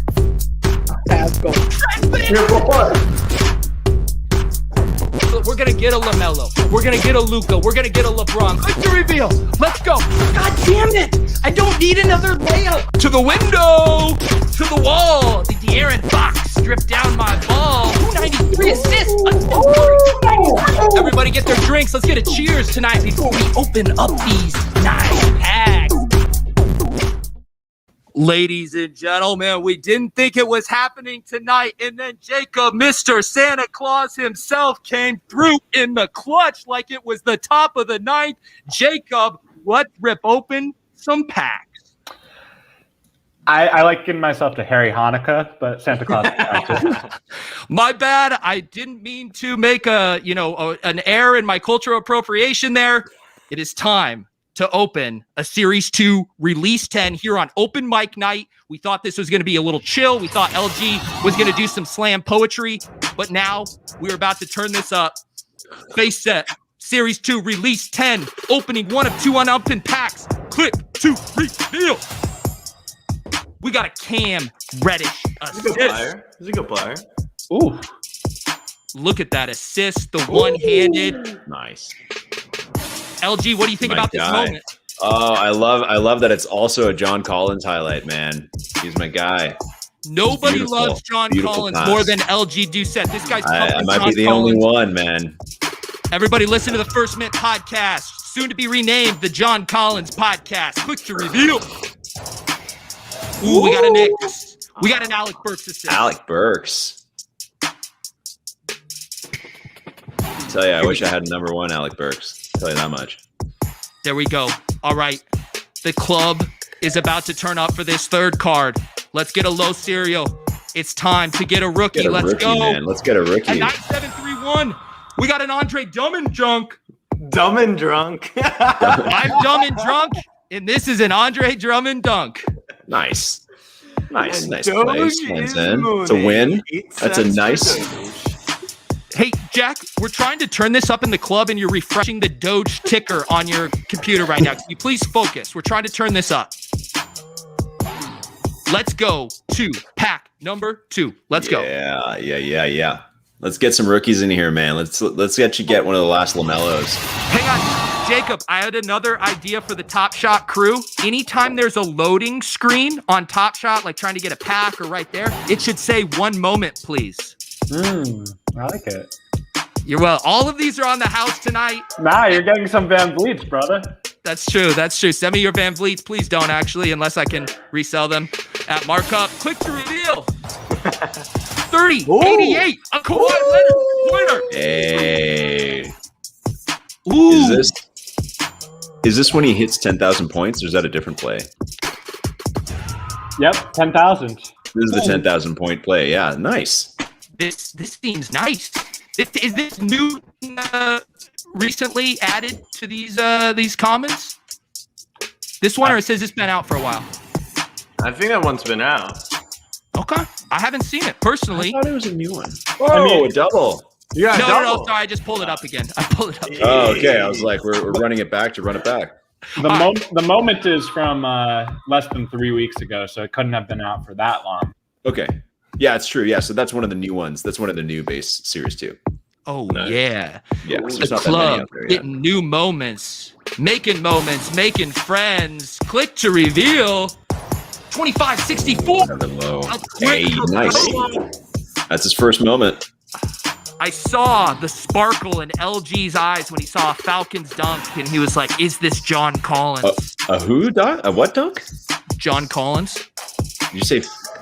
I thought you said Falcons. I thought you called the Hawks the Falcons. I probably did. He did. Yeah, he did. Right? Okay, I'm not crazy. I was like, are My they the goal is to tilt every hardcore NBA fan nonstop on this show, and I am well on my way. Somehow, hey, are we over the fire code violation? We have 733 people in the club right now. I'm worried about our fire code and noise violations, but I don't care. Quick to reveal, 8,004. A Trae Young. Oh yeah. After Jennings told you about how fun the Hawks were, that's like your main pull. So Trae Young, man, to Hawks get moment. 2 Atlanta Falcons in one pack is just so sick. Jack, do you want to share your screen? Do you want to head to the club? Let's do it. Jacob, do you need to go, Jacob? I got some time. All right, let's keep opening these complimentary. No one leaves packs. the club early. They think That's they're it, going to, and then it's one more drink. It's one more drink, and you kind of just end up here. One more pack to open. All right, That's what it is in the club. Let's see what I got. Can you see my screen now? Yeah. All right. But did you get the? Ooh. Do you have Reveal the his music other on? packs. Oh, don't scroll down and flex like that. You got to do the Chrome extension and then select the audio box. Chrome extension and then select the audio box. No. So go to share screen and hit Chrome tab, and then when you go to click it, hit share audio because we need the music. I think I'm doing that. Okay. All right. We should be Let's good. see. Well, we'll see. Should you be? Can you? Here we go. You can hear it. Once you hit open pack, the club will get turned up. Are you positive? I'm 100% positive. Right. One moment, please. Hold, please. Can you hear? Oh, we can hear. Oh. Just turn it up a little bit in your browser. How do I do that? There's generally a volume button on your computer. That's true. I have headphones. Does that help? Are you hearing it, LG? I thought I heard it for a second, and then I don't. If I just go I can't hear it. No. Okay. All right. Yeah. That's cool. Yeah. DJ Pitt here. I'll just. No, I am not beatboxing for the entire duration here. Jack, let's rip open one of these bad boys. I swear if Jack gets something better than me, I'm going to be so pissed. Eric Bledsoe block. December 27th, 2020. Just so everyone knows, Pete looks at the serial. He doesn't look at the logo. So like when I see Pelicans, I think Zion, and he just sees high serial number. I'm in this for the numbers, man. It's just a numbers game. This is in the matrix. Bump it, Jack. Bump it. Common 8309 Jackson Hayes. Ooh. I had not seen that one. That is a sick dunk. That is pretty nice. Those are some long It's 2 arms Pels. there. 3 Pels. We got a third. Zion. Who's this? Brogdon. Nice. Ooh, this is the new face of Top Shot in Europe. This is super exciting. Oh, It's no. a different guy. Oh, It's a totally okay. different guy. That's my cool. bad. My bad. Brogdon, he could be the face. He had like 30 points last night. I would say that's the best thumbnail we've had yet. That Brogdon. Ooh, yeah, the over the. Should I go to the other pack I have? Yes, Jack, we are ripping him open here. I wasn't sure if we had to tease people, do a little giveaway at some point, then open pack. Like, I don't know what's keeping the people entertained tonight, but Well, go back. Let's try to get you the music again because it is just a real buzz kill. All right, so I've got Unshare the screen. Unshare the screen. I'm going to walk you through this. Hit share screen. Yep. And Chrome then hit tab, Chrome right? tab, and then there's a share share audio. audio. God, these kids today don't even know how to use the internet. All right, what about now? Hold on. One moment, please. There we go. Now we're good. We're back, folks. Nice. All right, Jack. What are we looking for here? Jack's All right. looking at logos. I'm looking at serial numbers. I think we need to get a rookie. Jacob, could I pull a rookie or are there any left? You can definitely pull a rookie. All right. I'm feeling a rook and a vet. Ooh. Oh. Okay. That was for, no, that was 28 points. All right. That wasn't for the win, though. Number 2. What's behind door number 2? Ooh, a 1982. 1982 was actually when D'Anthony Melton's cousin was born. So I'll probably list that for about 1,000 on the marketplace. Shout out to the Numerology bros in the club tonight. I love that. Give it your own value, man. That's great. And number 3, to reveal. Okay, I like that. You need him for the challenge. You need this one for the challenge, I think. That's one of the comments you need. So that's nice. So, Jacob, I have noticed a lot of the moments, I got to turn this down, a lot of the moments from series to the later releases from this season come against the Knicks. Are we like that prone to giving highlights? Because that's not even like a great, like, what's the deal with that? I think it's a product of two things. On a kind of outside the Top Shot sphere, like it's just a fact that when players come to Madison Square Garden, they're turning up. They're trying to play hard. So the Knicks have the worst home court advantage in theory in the league because, like, you know, Victor Oladipo just randomly throwing a name out there, he's going to care a lot more about putting on a show at the Garden than he will in Minnesota. So there's that. And then there's the layer of it where, you know, I think the Knicks have gotten a lot better under Tibbs, but we're still not a great team. I think we're getting better, but I think we're still prone to getting post dry sometimes, perhaps.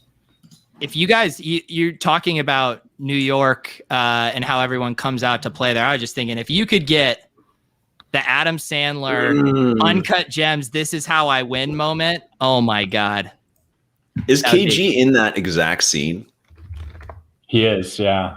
He's in that scene where he says, "This is how I win," right? I saw Jacob get very kind of tight-lipped and reserved here as if there might be something here. I don't know.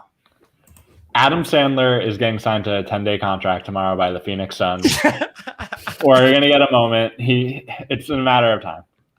That would actually be such a sad moment, like him going on for one possession. Didn't Tony Romo did that in the preseason, I think, with the Mavericks years ago?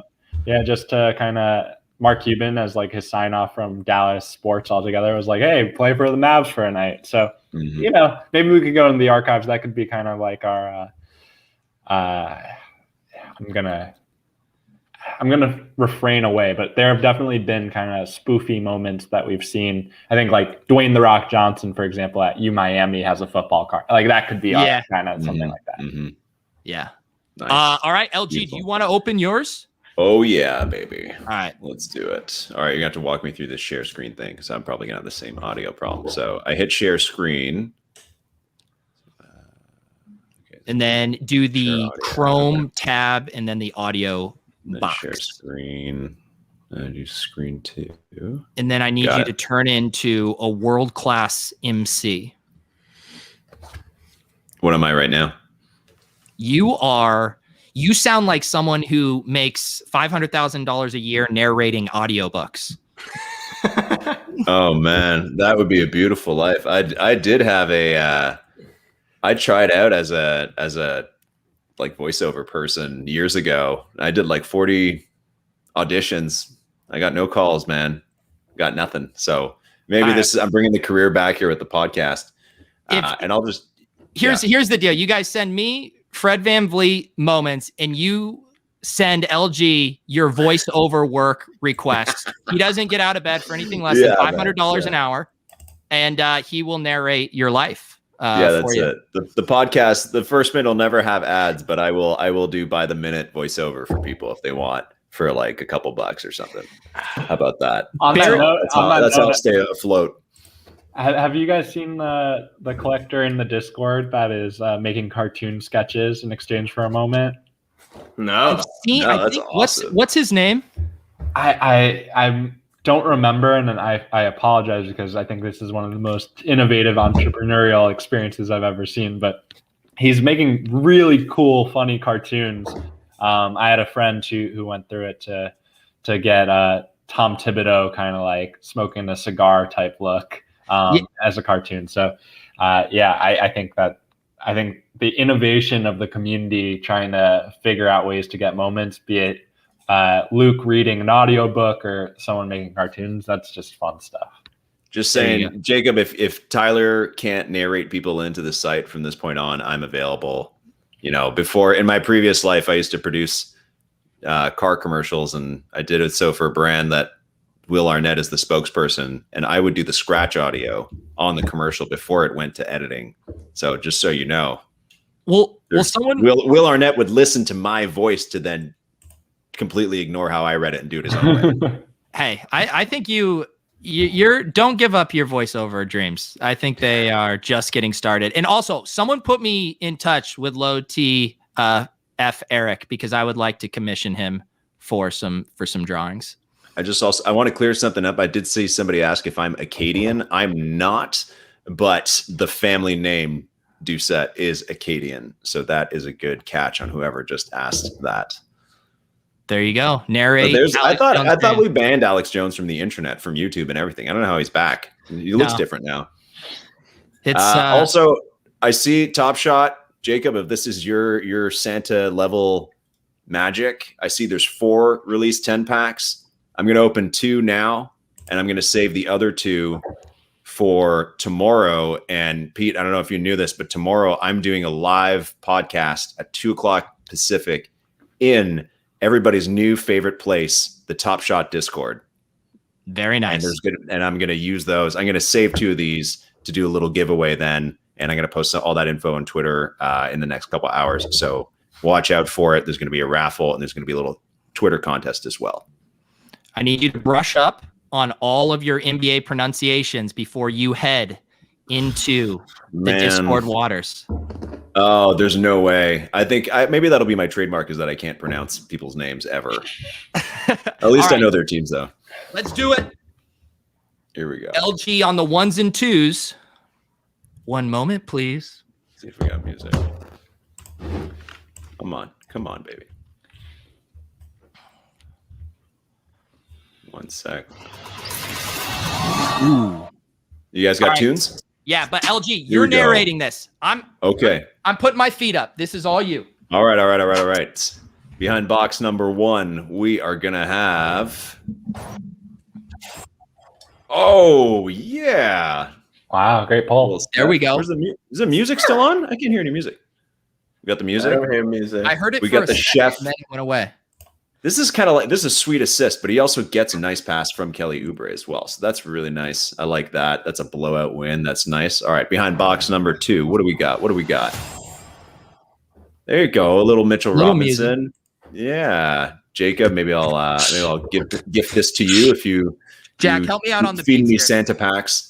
Nah, is the music on? No, we're not hearing it. Oh, what the? It came for a second. Yeah, was there? Oh, that's weird.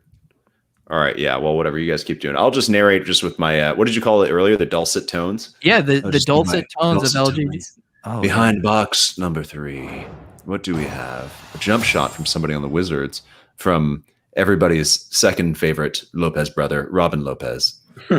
There we go. This is a pretty crazy play. If you just it is. This is kind of similar to the other one you were showing us before, Jacob. Yeah, not different. I mean, one was from half court, so I'll give Isaiah Ryder a little bit of a nudge, but this one kind of reminds me a little bit of the Trevor Booker 0.2 second, just kind of over the shoulder. So that was. Hold on, I clicked it out. All right, go to second pack. Maybe we'll get some music on this one. Wait, Luke. Yeah, I think we could gamify this a little bit with the community. Maybe in the chat, you predict the team. If you get the team correct, we can maybe give it away. Would that work for you, Luke? I don't want to give away your moments, but I think that could be it. Man. My hope was for the second pack, we could kind of bring the community into it. Let's do it. Let's do the first one. Let's do the first one, name the team, and the second one, we'll see if you can name the player. And then number 3, we'll see if you can name the type of play. Although No, let's do a serial one for the third one. Closest one to makes the more fan sense. serial. Yeah, closest to the fan serial, that makes sense. Okay, so first one, we'll do team. Let everybody fill in their answers. We could just fast type every single first person to type the name. Yep. Okay. Give it a I'm 5 gonna second lose countdown. all these chats. 4, oh my god. 3, 2, 1. I'm hitting it. Let's go. Music's back up, so that's nice. Do we have a buck? Giannis. Giannis. Wow. Whoa. Okay, right here. The very first suggestion was Bucks. The very first one, Duke AJ24. How do we get in contact with Duke AJ24? Message us on Twitter. Yeah, you just hit me up. Find me on Twitter, Duke AJ, whatever, and just show me, prove to me that it's your YouTube channel. There's links to all of our handles on Twitter in the show notes here. Now's also a good time. There's audio version of this podcast now, iTunes, all that good stuff's down below if you prefer to listen to this in audio. I think that's it for plugs right now. Anyways, let's go to number 2. That's the second MVP of my pack. So that's pretty sweet. So second one, what did we say for this one? Which player? I see everybody's already posting. Player. Yeah. Let's go. Everyone's already on top of it. Yeah. Okay. I see it coming in. Okay. There's some hopeful wishing in here. It could be Giannis. It could be another Giannis. All right. Okay. I'm going to go in 5, 4, 3, 2, 1. MPJ. The Joker. Dude, this is a nice pack here. This is awesome. Yeah. All right, let me scroll. I'm scrolling for a Joker. Yeah, let's look. What was the first person's name? It's Lost to the Sands of Time. That's all right. I'm scrolling. All right. I don't see it. This was technically the first one. Sad is no longer sad because he just won a Nikola Jokic. Sad is the name. Oh, I gotta write that down. I gotta find something. It's kind of like a Swedish spelling of sad. Sad is a sad. It's a sad spelling of sad. Yeah. Okay. How do you spell it? Sorry. SAAD. SAAD. It's also. It sounds like it could be just to riff off of Sweden. It could be a piece of furniture at IKEA. The sad. It literally could be. And then who was the first one? Who got the Giannis? What was the name? It was Luke. Remember? We can go back on the replay and they're going to contact us. All right, let's go. Okay, last one. What did we say? Serial number? Closest serial number? Closest serial number. Yeah, the squad's on it. This is going to be hard. I like the hopeful thinking of 123, whoever wrote that. Serial one. Nice. A lot of prices right. 69. This is like last time, Pete, or I think you had the Embiid 69. Oh, man. Such a wonderful Okay, here moment. we go. 5, 4, 3, 2, 1. Okoro. 6214. Oh, the I'm bacon scrolling. Man. Bacon. All right, Who's I'm scrolling. closest to Here's that? a 6734. 6214. I think that may have been written after it was opened. Yeah. Yeah, no, they definitely. It's very smooth. They definitely cheat. I'm way back. I'm scrolling here. I think this one, I haven't seen one that beat this. I agree. I think Colin gets the cake. Yep. Colin, you are the proud winner of, who was it? Dwayne Bacon. You can remember Dwayne Bacon. No, here's the thing.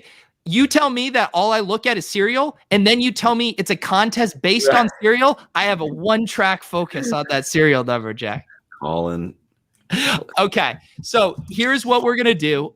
We are gonna bid adieu to Jacob because everyone's already in a frenzy and they want their pack. So we need to let Jacob go, get back in the trenches with his fellow Top Shot workers over there. But Jacob, we really appreciate you coming on. This was a blast. Pleasure being here. Thanks for having me, Pete. Nice to see you both.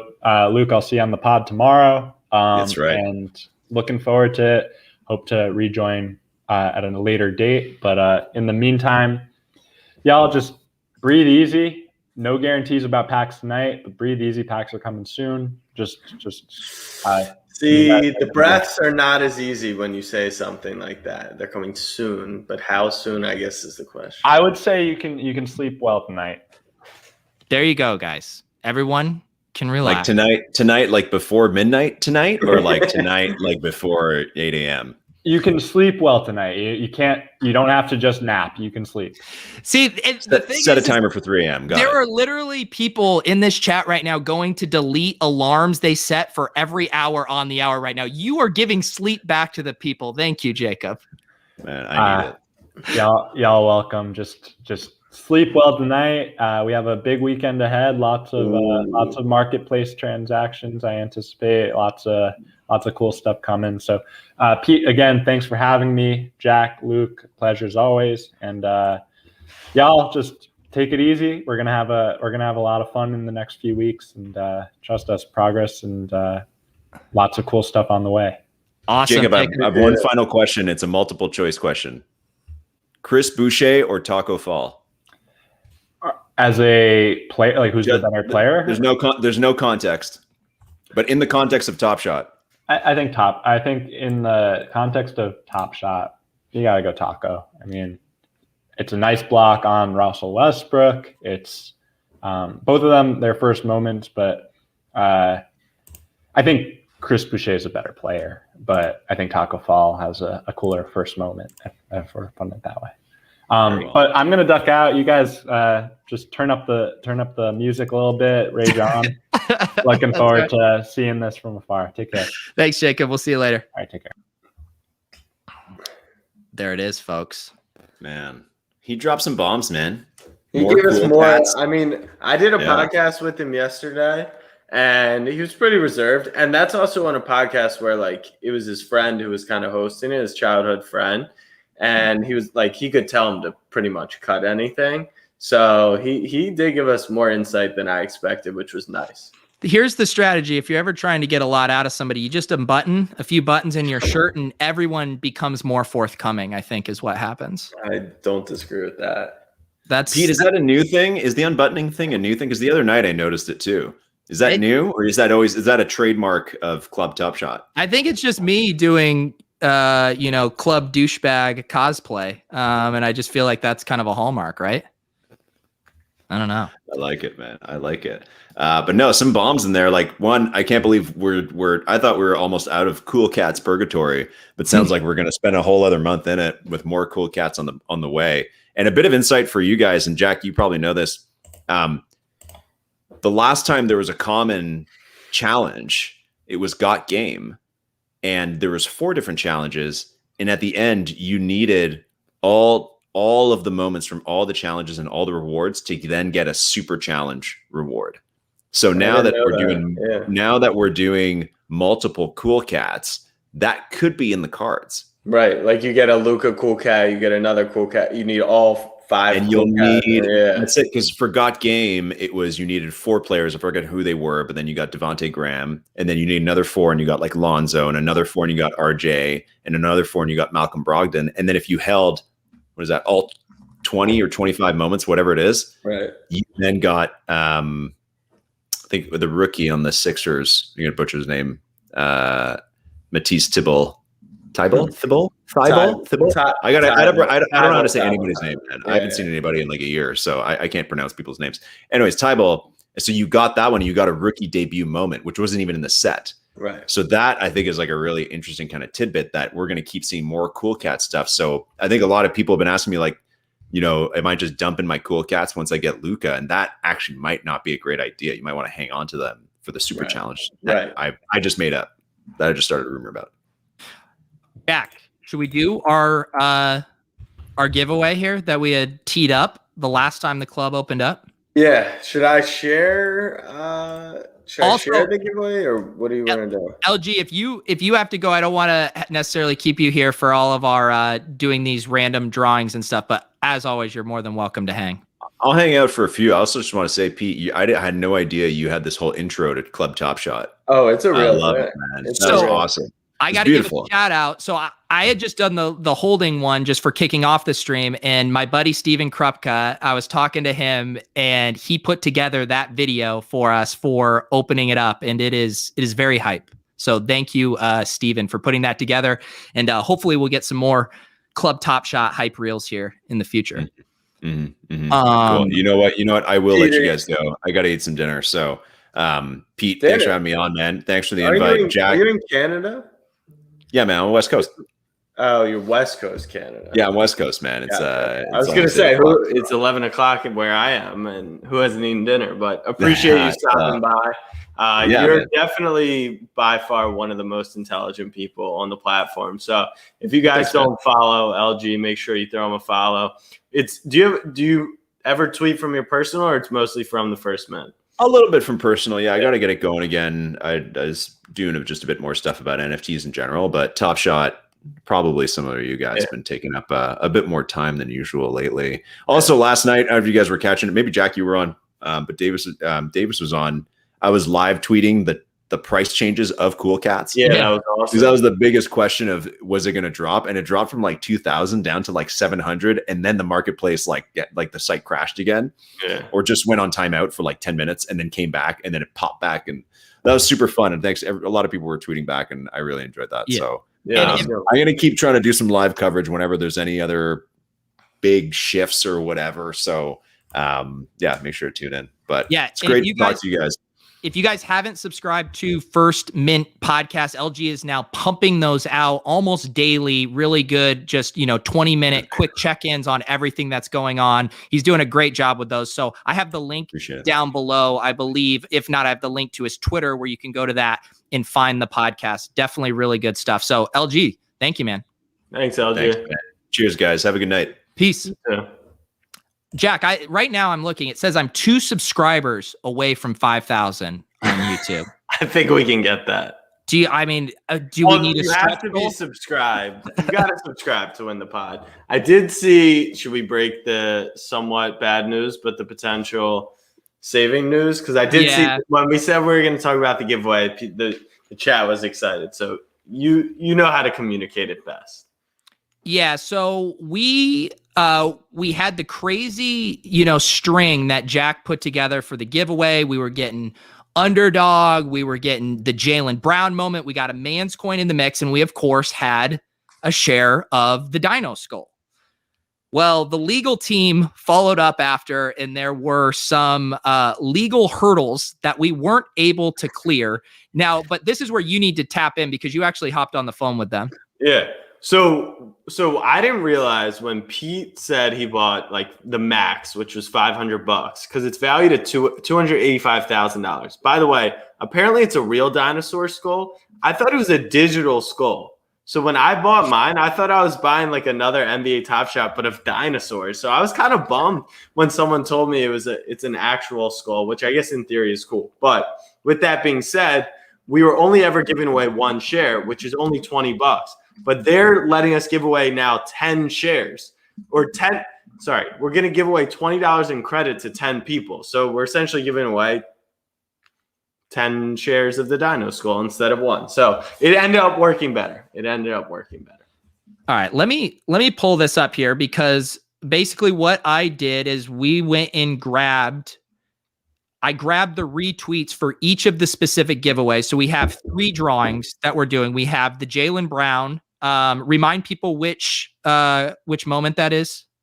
It is his base set, first set, series 1 release, whatever. It's actually the most rare. We should have had LG talk about why it's the most rare, but essentially Top Shot still has a bunch of them from unopened packs, and it's one of the rarest moments on the platform. So this is the deal. All these names are, this is the order. The big one here is for the Jaylen Brown. The next one up here is for the man's coin. And then the third one is for the Underdog best ball ticket. So what should we say, Jack? Hit us both up on Twitter with your, I guess for this one, they need to hit you up with their username. With for the Jaylen Brown, if whoever wins, are these their Twitter usernames? These are the Twitter usernames. Okay, cool. Yes, that'll be easy. Yeah, so they'll DM me, just hit me up with your Top Shot username, DM me, say what's up, and I'll send it to Jaylen Brown. Jacob Hammer, how many packs even went to these so-called entertainers? I know. The thing about Top Shot is they said, do we possibly have it in us to scrounge up $54 in our marketing budget? And I don't know where in the couch cushions they found it. The one thing you got right, though, is so-called entertainers. All right, let's do this drawing here. This is for the Jaylen Brown. If you guys tuned into any of my randomizer streams ever, you are familiar with this wheel. We will let it rip, and it will crown a Jaylen Brown moment winner. Can't read it. In DK1M, you are now the proud owner of a Jaylen Brown moment. Congratulations. Congrats. I'm going to take a screenshot of this. Yeah, definitely write this down. Definitely write this down. All right. Now we are heading to a man's coin, the world's first ever physical cryptocurrency. There's legitimately hardly any more of these left. So the scarcity is coming into play here. You will be the proud owner. Let's see who it is. Someone said definitely a bot. Yeah, the bot's getting it on these challenges. Oh, I recognize Frankie P. Okay. I think Frankie P. I know Frankie. So congratulations, Frankie. You won a man's coin lit. Let's remove. And now we are heading to Underdog. Jeremy is one of the founders of Underdog, and he is offering up, I believe. Jack, should we do one or we can do 5? He said 5 $10 entries. So I think we do 5. Yeah, let's do 5. So 5 people will win here.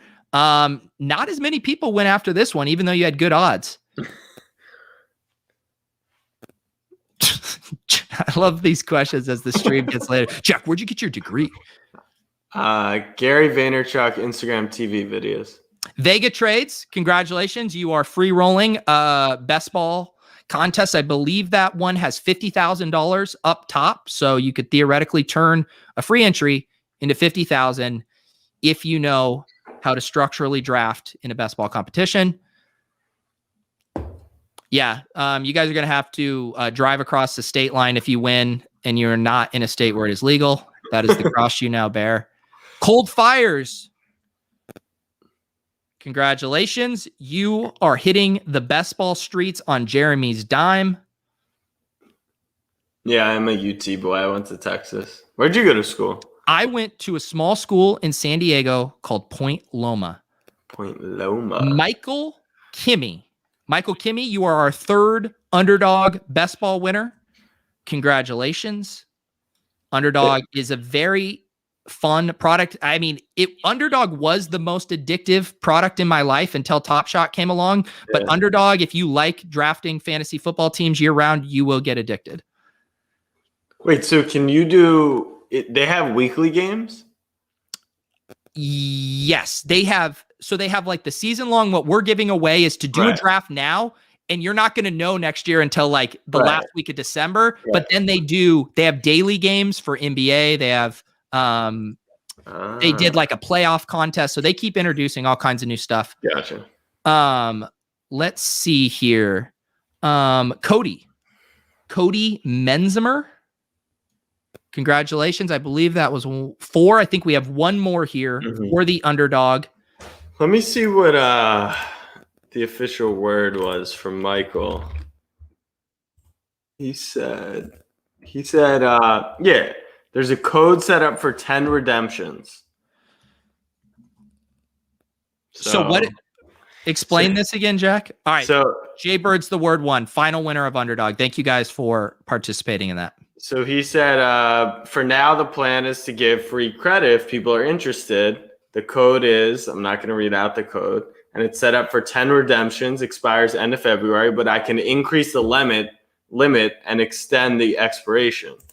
So it sounds like we have at least 10 to give away and can give away many more, which is equivalent to 1 share of the Triceratops. So what are you thinking? Are you thinking we do that some other time? I don't know what the play is. Yeah, I think we hold on to, I mean, it expires end of February, so we can hold them for a little, but we're going to give away the dinos. Well, the dinos do open up tomorrow. Here's the deal. Jack and I are going to huddle off stream. We will figure out the next giveaway. It will be a little less frenetic and more coherent when it hits your feed, but we will do that. In the meantime, you guys need to subscribe to the podcast. We got it up on iTunes now. Anchor, there's the RSS. If you're an Android bro like me and need to... Are you an Android? It's a whole thing, Jack. It's a whole thing. I didn't know that. That was it. That started with the Patrick Laird interview because he was shaming me. He didn't want to be on a text thread with me because I wouldn't be in. Text. Yeah. So why do you have give me the backstory? I mean, there's no backstory. I like my Android phones. But no one actually likes an Android phone. I love it, dude. And you want to know what I love even more? When my guy Clay knows how much crap I get and sends me the newest LG phones. Who's Clay?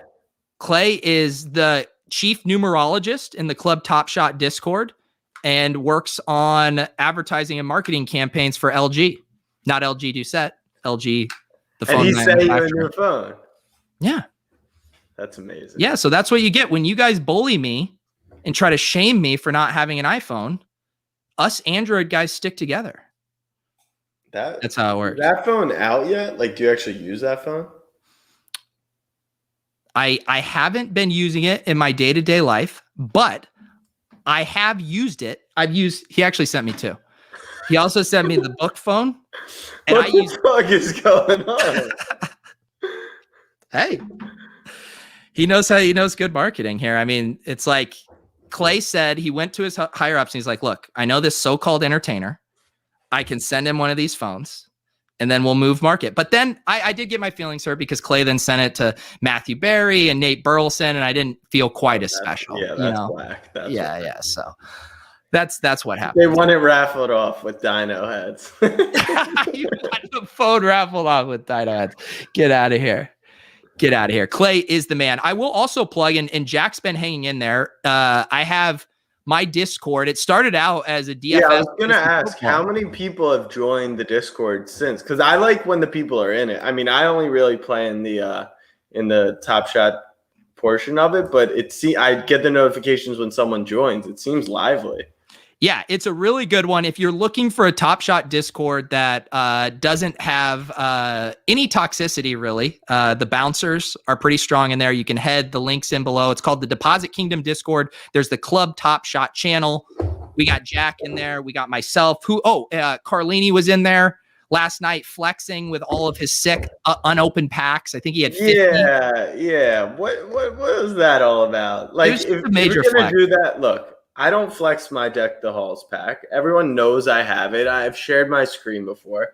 But if I flexed it, I feel that I need to open it on the stream. So I'm not going to flex that. If you're going to flex, Carlene, you got all these premium packs. Come on stream, open them up, and let's sweat out some pack openings. Oh, wow. You guys are crazy. What? Because we just got like 50 people just joined the Discord. I swear, if any of you guys are toxic, there are good people in here. Don't make me get the bouncer. If any of you are toxic, he will probably give you a few chances. But if you're really toxic, then you'll get kicked out. You know how was it at the Miami Heat where they were getting the COVID sniffing dogs? Yeah. I have toxicity sniffing dogs that we put outside a Club Top Shot, and they will sniff that toxicity from a mile away. Someone just wrote an NFL season long toxic. What's my Top Shot username? You will never believe this. It is just my last name. Overzet. Do not send me Fred VanVleet moments. Yeah, I was gonna say you should get at least one of our names, pretty much yours, on the screen for the stream, so people can tip the bouncer on the way out of the club, and it would be amazing if you ended up hodling every Fred. Like if someone holds every moment from a player, like even if it's TJ McConnell, like that's the most elite hold in all of Top Shot. That's true. That would be like if basically this idea of they create challenges, right? But what if we created our own challenges? Should I go for like the 500 Fred VanVleet challenge? It kind of has the alliteration going for it. I think so. I mean, I know there's this one guy who got me into it, who like helped me a lot through it. And he's amassed a portfolio that would blow everyone away. And he just holds as many bowls as he can. Like he'll sell hollows and cosmics to collect more bowls. So I think that would be great. The only thing that I would need to really ultimately incentivize me is for Top Shot to extend the amount of moments you can put in a showcase. Because right now you can put in 10 of the same moment. But if I could have 500 Fred VanVleets in one showcase, be the greatest showcase of all time. That would be amazing. I do want to give people an update on the 1,000 to 100K challenge. So let me check in real quick. Let me share my screen. I'm pretty excited because let's see. I got some new moments. So put my screen up on the board for the people. We got you. So if you guys are following along, I am trying to flip $1,000 into 100K. So the first buy was Zach Levine. He sold pretty quickly for 1,200. Then I bought this Beal, and I told people if I could go back, I would have just bought a bunch of rookies, but I want to keep it to a single moment because I feel like that, right? Like it's harder to follow that way. But I feel good about this because there was I know the floor is now 1,300. I bought this at 1,200, serial number 19.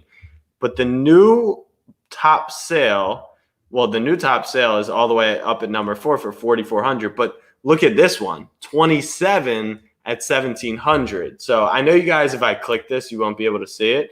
But there's only number 12 for 33.33, 19 for 2K, which is mine, 48 for 2003. So I'm clearly the next one to go. Yeah. But should I now that that you want to relist it? I'm thinking about it because I just saw that number 4 sold. When did it sell? It sold this afternoon, but I feel like I could get more value out of it.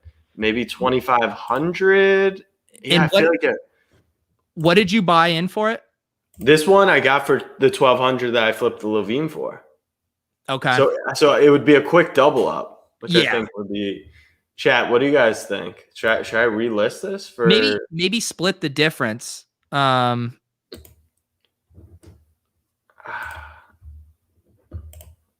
And the good thing is that Bradley Beal's balling. Like he's absolutely. I don't know how much you've seen, but he scored 40 last night. Oh, yeah. I don't miss a second of Bradley Beal playing. Don't tell Pete about double ups. I think you up it a little bit. So you don't think go all the way to 2,500? I mean, it seems like it's more. I mean, part of I think the spirit of this challenge too is laddering it up, and the more premium moment you get, like the double ups compound. So I would be just looking to get that 2x and then move on to the next. I really like what Samuel Bennett put in the chat, 2-3-3-3, because Beal's numbers 3 and the numerology bros just like that sequence of numbers. So I think that could be. I think that's the move. And we'll see, because it's still distance enough from the top, which is number 12. And Dapper's obviously trying to screw us because I'm trying to cancel sale. So, here we go. Let's see. So I think that worked. Yeah, here we go. All right. So pricing helper. You guys can see this on the screen, right? Yeah. Pricing. All right. So this is what I'm saying, because look at this gap right here. Because we're going to price it below lowest, obviously. But look at this gap. 1248. I'm sitting at 19. If I price 2,333, it's a full 1,000 below and only 7 serials, and it's 300 more to move up into the top 20. I feel like that's a smashing hit. I honestly feel like someone on the stream might buy it. Bradley Beal is a great buy. I'm shilling my own. Well, the question is, how did you put a timeline on your challenge? No, I didn't. But I think like what you said was it's going to start to compound. So once I kind of get this one, right, like it could start moving in decent. I mean, it's exponential if you are 2xing. So, I mean, might as well. I would be trying to, even if you lose a little bit, I think the spirit of the challenge, I think you want to sell this soon. I agree. So, all right, I'm going to put it up for 2,333, which I still think is a great buy because the last buy was like in the 4,000s. I know it's serial number 4, but I think this is a good move. So I'm gonna stop sharing the screen as Dapper processes, but I think that's a good price, and I think the boys in the chat would agree with me. Yeah, He is an underrated player on Top Shot. Yeah. Were you getting nervous at all when he was talking about, we don't know what other moments could end up being the most special moments, because that's the thesis of your play, was cornering the most special moment available. I wasn't getting nervous. I think it's expected, right? Like, we know the one of ones and the one of threes are coming. So I know, honestly, I think it's beneficial, because the second that one of one LeBron comes out, it's going to sell for way above what we bought ours at. So it's going to be like we talked about the other night, the rising tide of it, more so than like, maybe we won't have the greatest moment in Top Shot history, but once a price hits like you saw my tweet prediction, you bet money on it. Like if we sell a moment for $1 million and then ours all of a sudden is worth half of that, we're still sitting in a nice position. Yeah. People see my internet. Is it lagging at all for you, Jack? You cut like for earlier for like 2 seconds. Right now, there's a little breakup, but then all of a sudden you'll come back in and you'll be clear as day. It's not my internet. My internet is good. It's hardwired in. It must be something with the StreamYard here. And yeah. I think when the sharing the screens has been giving it some little issues, but we will look into it. The Club Top Shot is in beta mode. I don't know if you guys heard. No, people are saying you're running dial-up. I'm running high-speed internet. I'm using Dogecoin to proactively pay for my internet on a per-bit basis. So. The cruel irony is what I did in the first interview with you. It was your internet. I know. But then I hardwired in. And you hardwired. I'm hardwired in. Come on, guys. I do 19 streams a week. You don't think I'm hardwired in?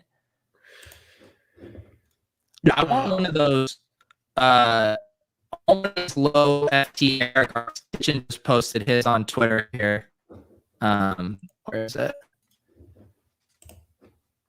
It said the sharing screen slows things down. Aren't those good?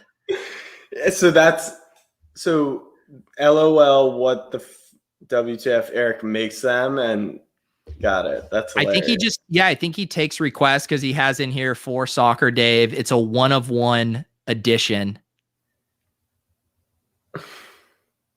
I want a Fred VanVleet one of these. So the funniest thing is you can tokenize art. So he should tokenize it. I think that would be cool. I do. Nate Pelkey's comment is amazing here. What? Like, I totally get it from their point of view. They have liability and like they can act like it's not all about money. It's just for me, I know we're having fun. Like, I'm having so much fun doing the content, doing the stuff. But I think sometimes we act like money isn't like a part of this, and it is. Like, if they're going to act like this is a sports stock market, like, of course it's about money. So I always just got to keep people honest when it comes to that stuff. Yeah. My thing, and you are different than me in this regard. Yeah. And I'm not spreading FUD here, but how I do this stuff, same with DFS and when I put money on accounts for sports betting, if all of the money I put into moments was gone when I woke up, or the site got shut down, whatever it was, I would not lose sleep. My life, I would not have a pit in my stomach for days because I've only put in what I'm comfortable with. And that's more what I'm saying. Like, obviously money, and someone did have a thing in there where I used the arcade example and they said it's more of a casino example. And I think that's fair. But I just do think it is important to know, like, when you and Pete are investing in these super rare premium moments, like, those are going to hold their value so much longer. So when you guys get really excited about those as long-term investments, the key is to make sure people don't think they can apply that bullishness to a $100 moment. Right.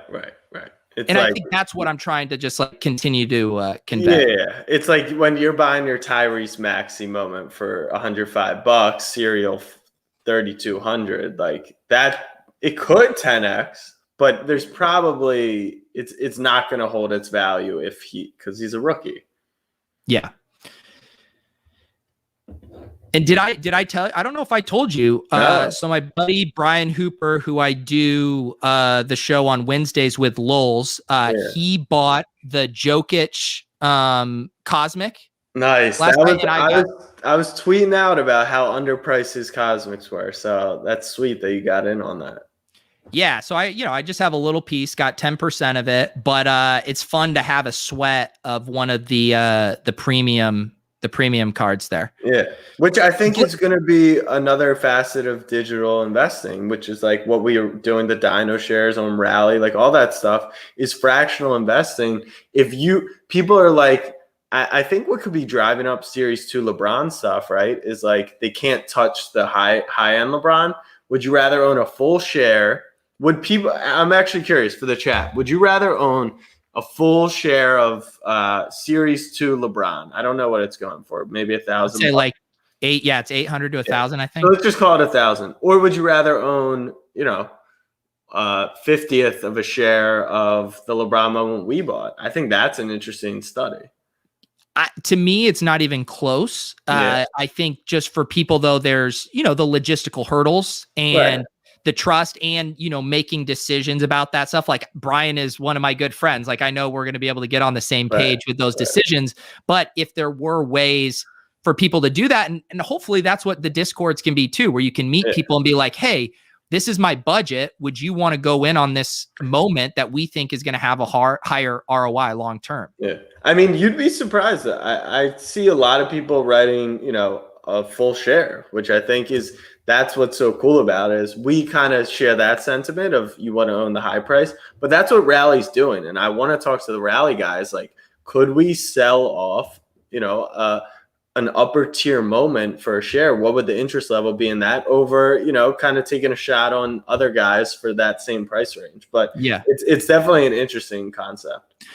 Well, and I mean, this is, an intuitive point, but it's a good one. More people can buy the lower priced one. Right. Just the dynamics of it is those prices are going to tend to be more overinflated because that's where the market pressure is coming in. Right. Although then there's going to be way more variance. This was a question I was talking about with Brian. I'm curious your thoughts outside of the number 1, the number 23. Yeah. My thesis on those Cosmics, sub 50 mints, is that ultimately outside of those 3, premium numbers, I feel like it's kind of negligible. The difference between an 18 to 44. I feel that. What about single digits? I do. I concede single digits, but we were debating, I think it was 18 and 44 for it's like 5 more thousand. And I was like, is it really going to be that much different long term? And what's interesting about the market is you'll actually see it's the problem I'm having with the BO, but the Levine sold so quick because it's the lowest ask. So when you have the 44 and you'll be at the lowest ask, but it can still obviously appreciate. I think that's where there's actually some advantage to holding the stuff that's closer to the bottom because it's going to be more liquid. That's what I've noticed with a lot of my Cosmic stuff. I was buying the higher serials because I just thought it looked nicer, or I thought it would be better. And maybe at the time, like you're talking about a 5K difference in a Cosmic, a 5K difference in a Cosmic was a player. Like when I was buying that stuff. So I would spend the extra $1,000 to go, I bought a hollow of Donovan Mitchell. It's number 2.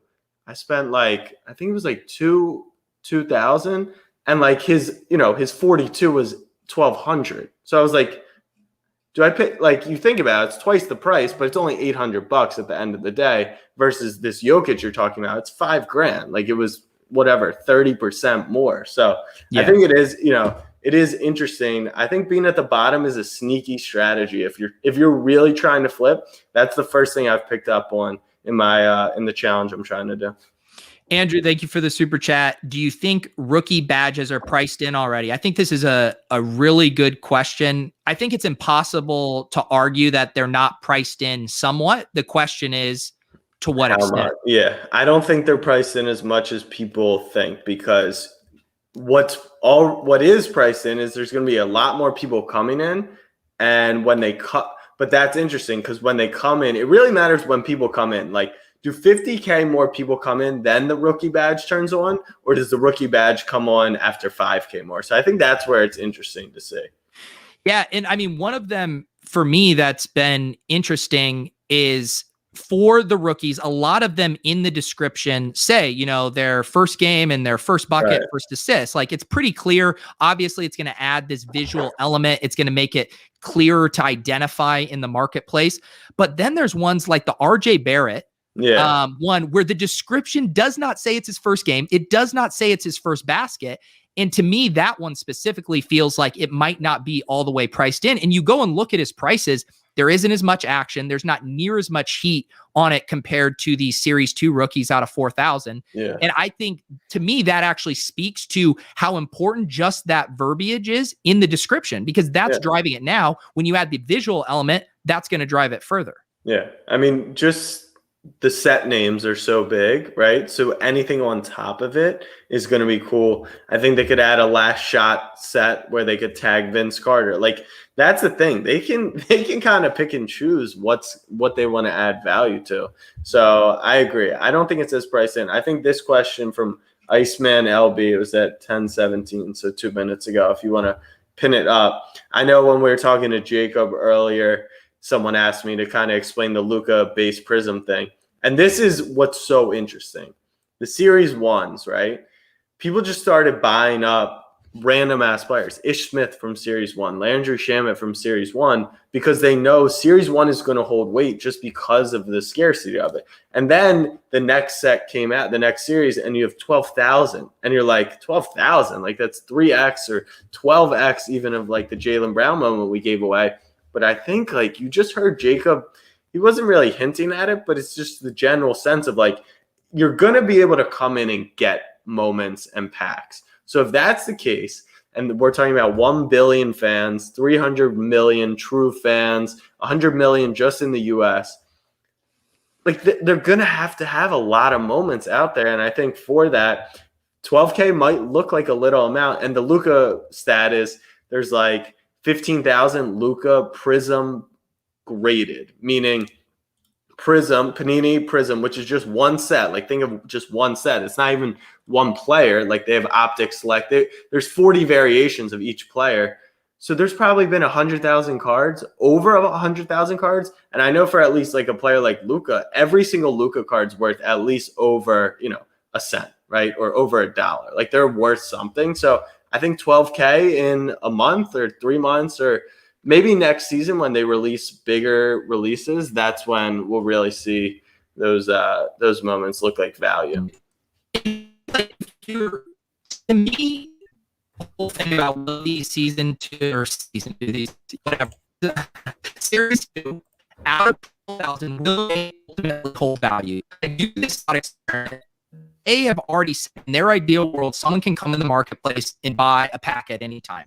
If they had the tech right now, they would wave a magic wand and have 100,000 packs available for people to come in and just get their feet wet on the thing. So you tell me, if this set was out of 100,000 right now, how much would these cards go for? Like, in my mind, they're going to need to lower the ask from $1. Like, we're going to need to have 25-cent car moments, 50 cent. The market cannot right now. The demand is more than the supply. I just don't see any way these prices in this series specifically don't create. No, that's an interesting point. And I'll give you an alternative route would be selling like groups of cards. So right now, if you pull like Jermichael Green 3rd-year veteran base card, you don't put that on eBay, right? There's nothing to do with it. So I hear you. You could sell it for 10 cents. And because of blockchain, that's actually a possibility. With eBay, you just can't sell anything less than $3 because the shipping costs 50 cents and the fee costs, 25 cents. So I think there is an interesting proposition there that maybe you can get down to selling penny cards, penny stocks. Could we see penny stocks? Or it's like, I put up this bulk set where it's like all my shitty veteran players or all my shitty rookie players. That's what we were talking about earlier. Like, there's a million ways that they can go with this. Yeah. It's nuts. Yeah. And I think this is, I saw Justin Herzig, and they just launched a new podcast called Own the Moment. And they were crunching numbers on even this new Series 2, the 10, that the expected value of the pack based on current market prices is $38. So you're still getting a $9 to $38 jump, which is obviously great. Like anyone's going to take over a 4X any day of the week, twice on Sunday. However, that is going to change in the future. The expected value of those packs, I mean, what would you say? Like it could be $5 or $6. Oh, it's not even going to be close. It's not even close. The Prism packs that these breakers are doing right now, which they're charging absurd numbers for, it's probably like they'd normally break it down by team, so it's tough to like gauge the EV. But I would guess like let's say each pack is worth $80, $14 max. Like I'm telling you, the people who are ripping physical Prism packs right now are legitimately playing the lottery. And I think until we see anything like the fact that there's 4X positive EV right now is insane. That's why the demand for the packs are so high. Yeah. I actually, I normally don't. Glenn has been such a wonderfully consistent troll tonight that I do want to give good. I want to give you some shine here. This entire ecosystem, if it was only propped up by diehard basketball fans, it would not be what you would want this ecosystem to be. The whole reason it's great is because you have people playing it like a DFS game from a day trader. You have people playing it like long-term investors, investing in alternative assets. Like even Jonathan Bales, who made that big investment, like he's a casual NBA fan. He's not a hardcore, and he moved and launched this movement. So I think you kind of are misrepresenting what this is about. And what it's about is being so many different things for different people. And I apologize if it tilts you when I don't know those players. But the reason there were 830 people watching is by the marketplace game and everything else today. Yeah. That was my right.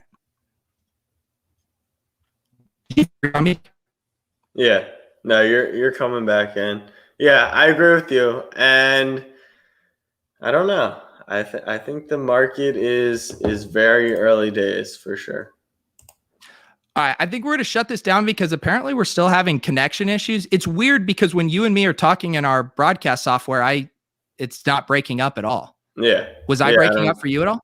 You broke up a little, but that's it. Yeah. All right, guys. My stupid internet. It's not my internet. I don't know what's going on. I think you know what it is. My computer probably can't handle all the Fred VanVleets getting sent to me right now, Jack. Send the boy the Fred VanVleets and let's shut down the club. I would say when do we let's think about when we could be back on a little club Top Shot. Yeah. So Pete, if people were wondering where Pete was, he got LASIK eye surgery this afternoon, so he was out of commission. So we'll check in with him. But I want to settle into ultimately a regular schedule, but I feel like things happen so fast that we'll just continue to be flexible. I agree. All right, cool. So shut it down. What are the any other plugs? Snapback Sports? No, just follow me on Twitter. I'm tweeting about Doge. We had a good run while Jacob was on. So I'm thinking $1 tomorrow, and then we'll do more giveaways if we get that high. There we go. Dogecoin to the moon. Cool cats and Dogecoins. Thank you guys for tuning in to Open Mic Night. Special shout out to Jacob for giving us his time coming in here. That was a very fun conversation. Shout out to LG as well. So for Jack, I'm Peter, DJ PD Pax. We will see you guys next time.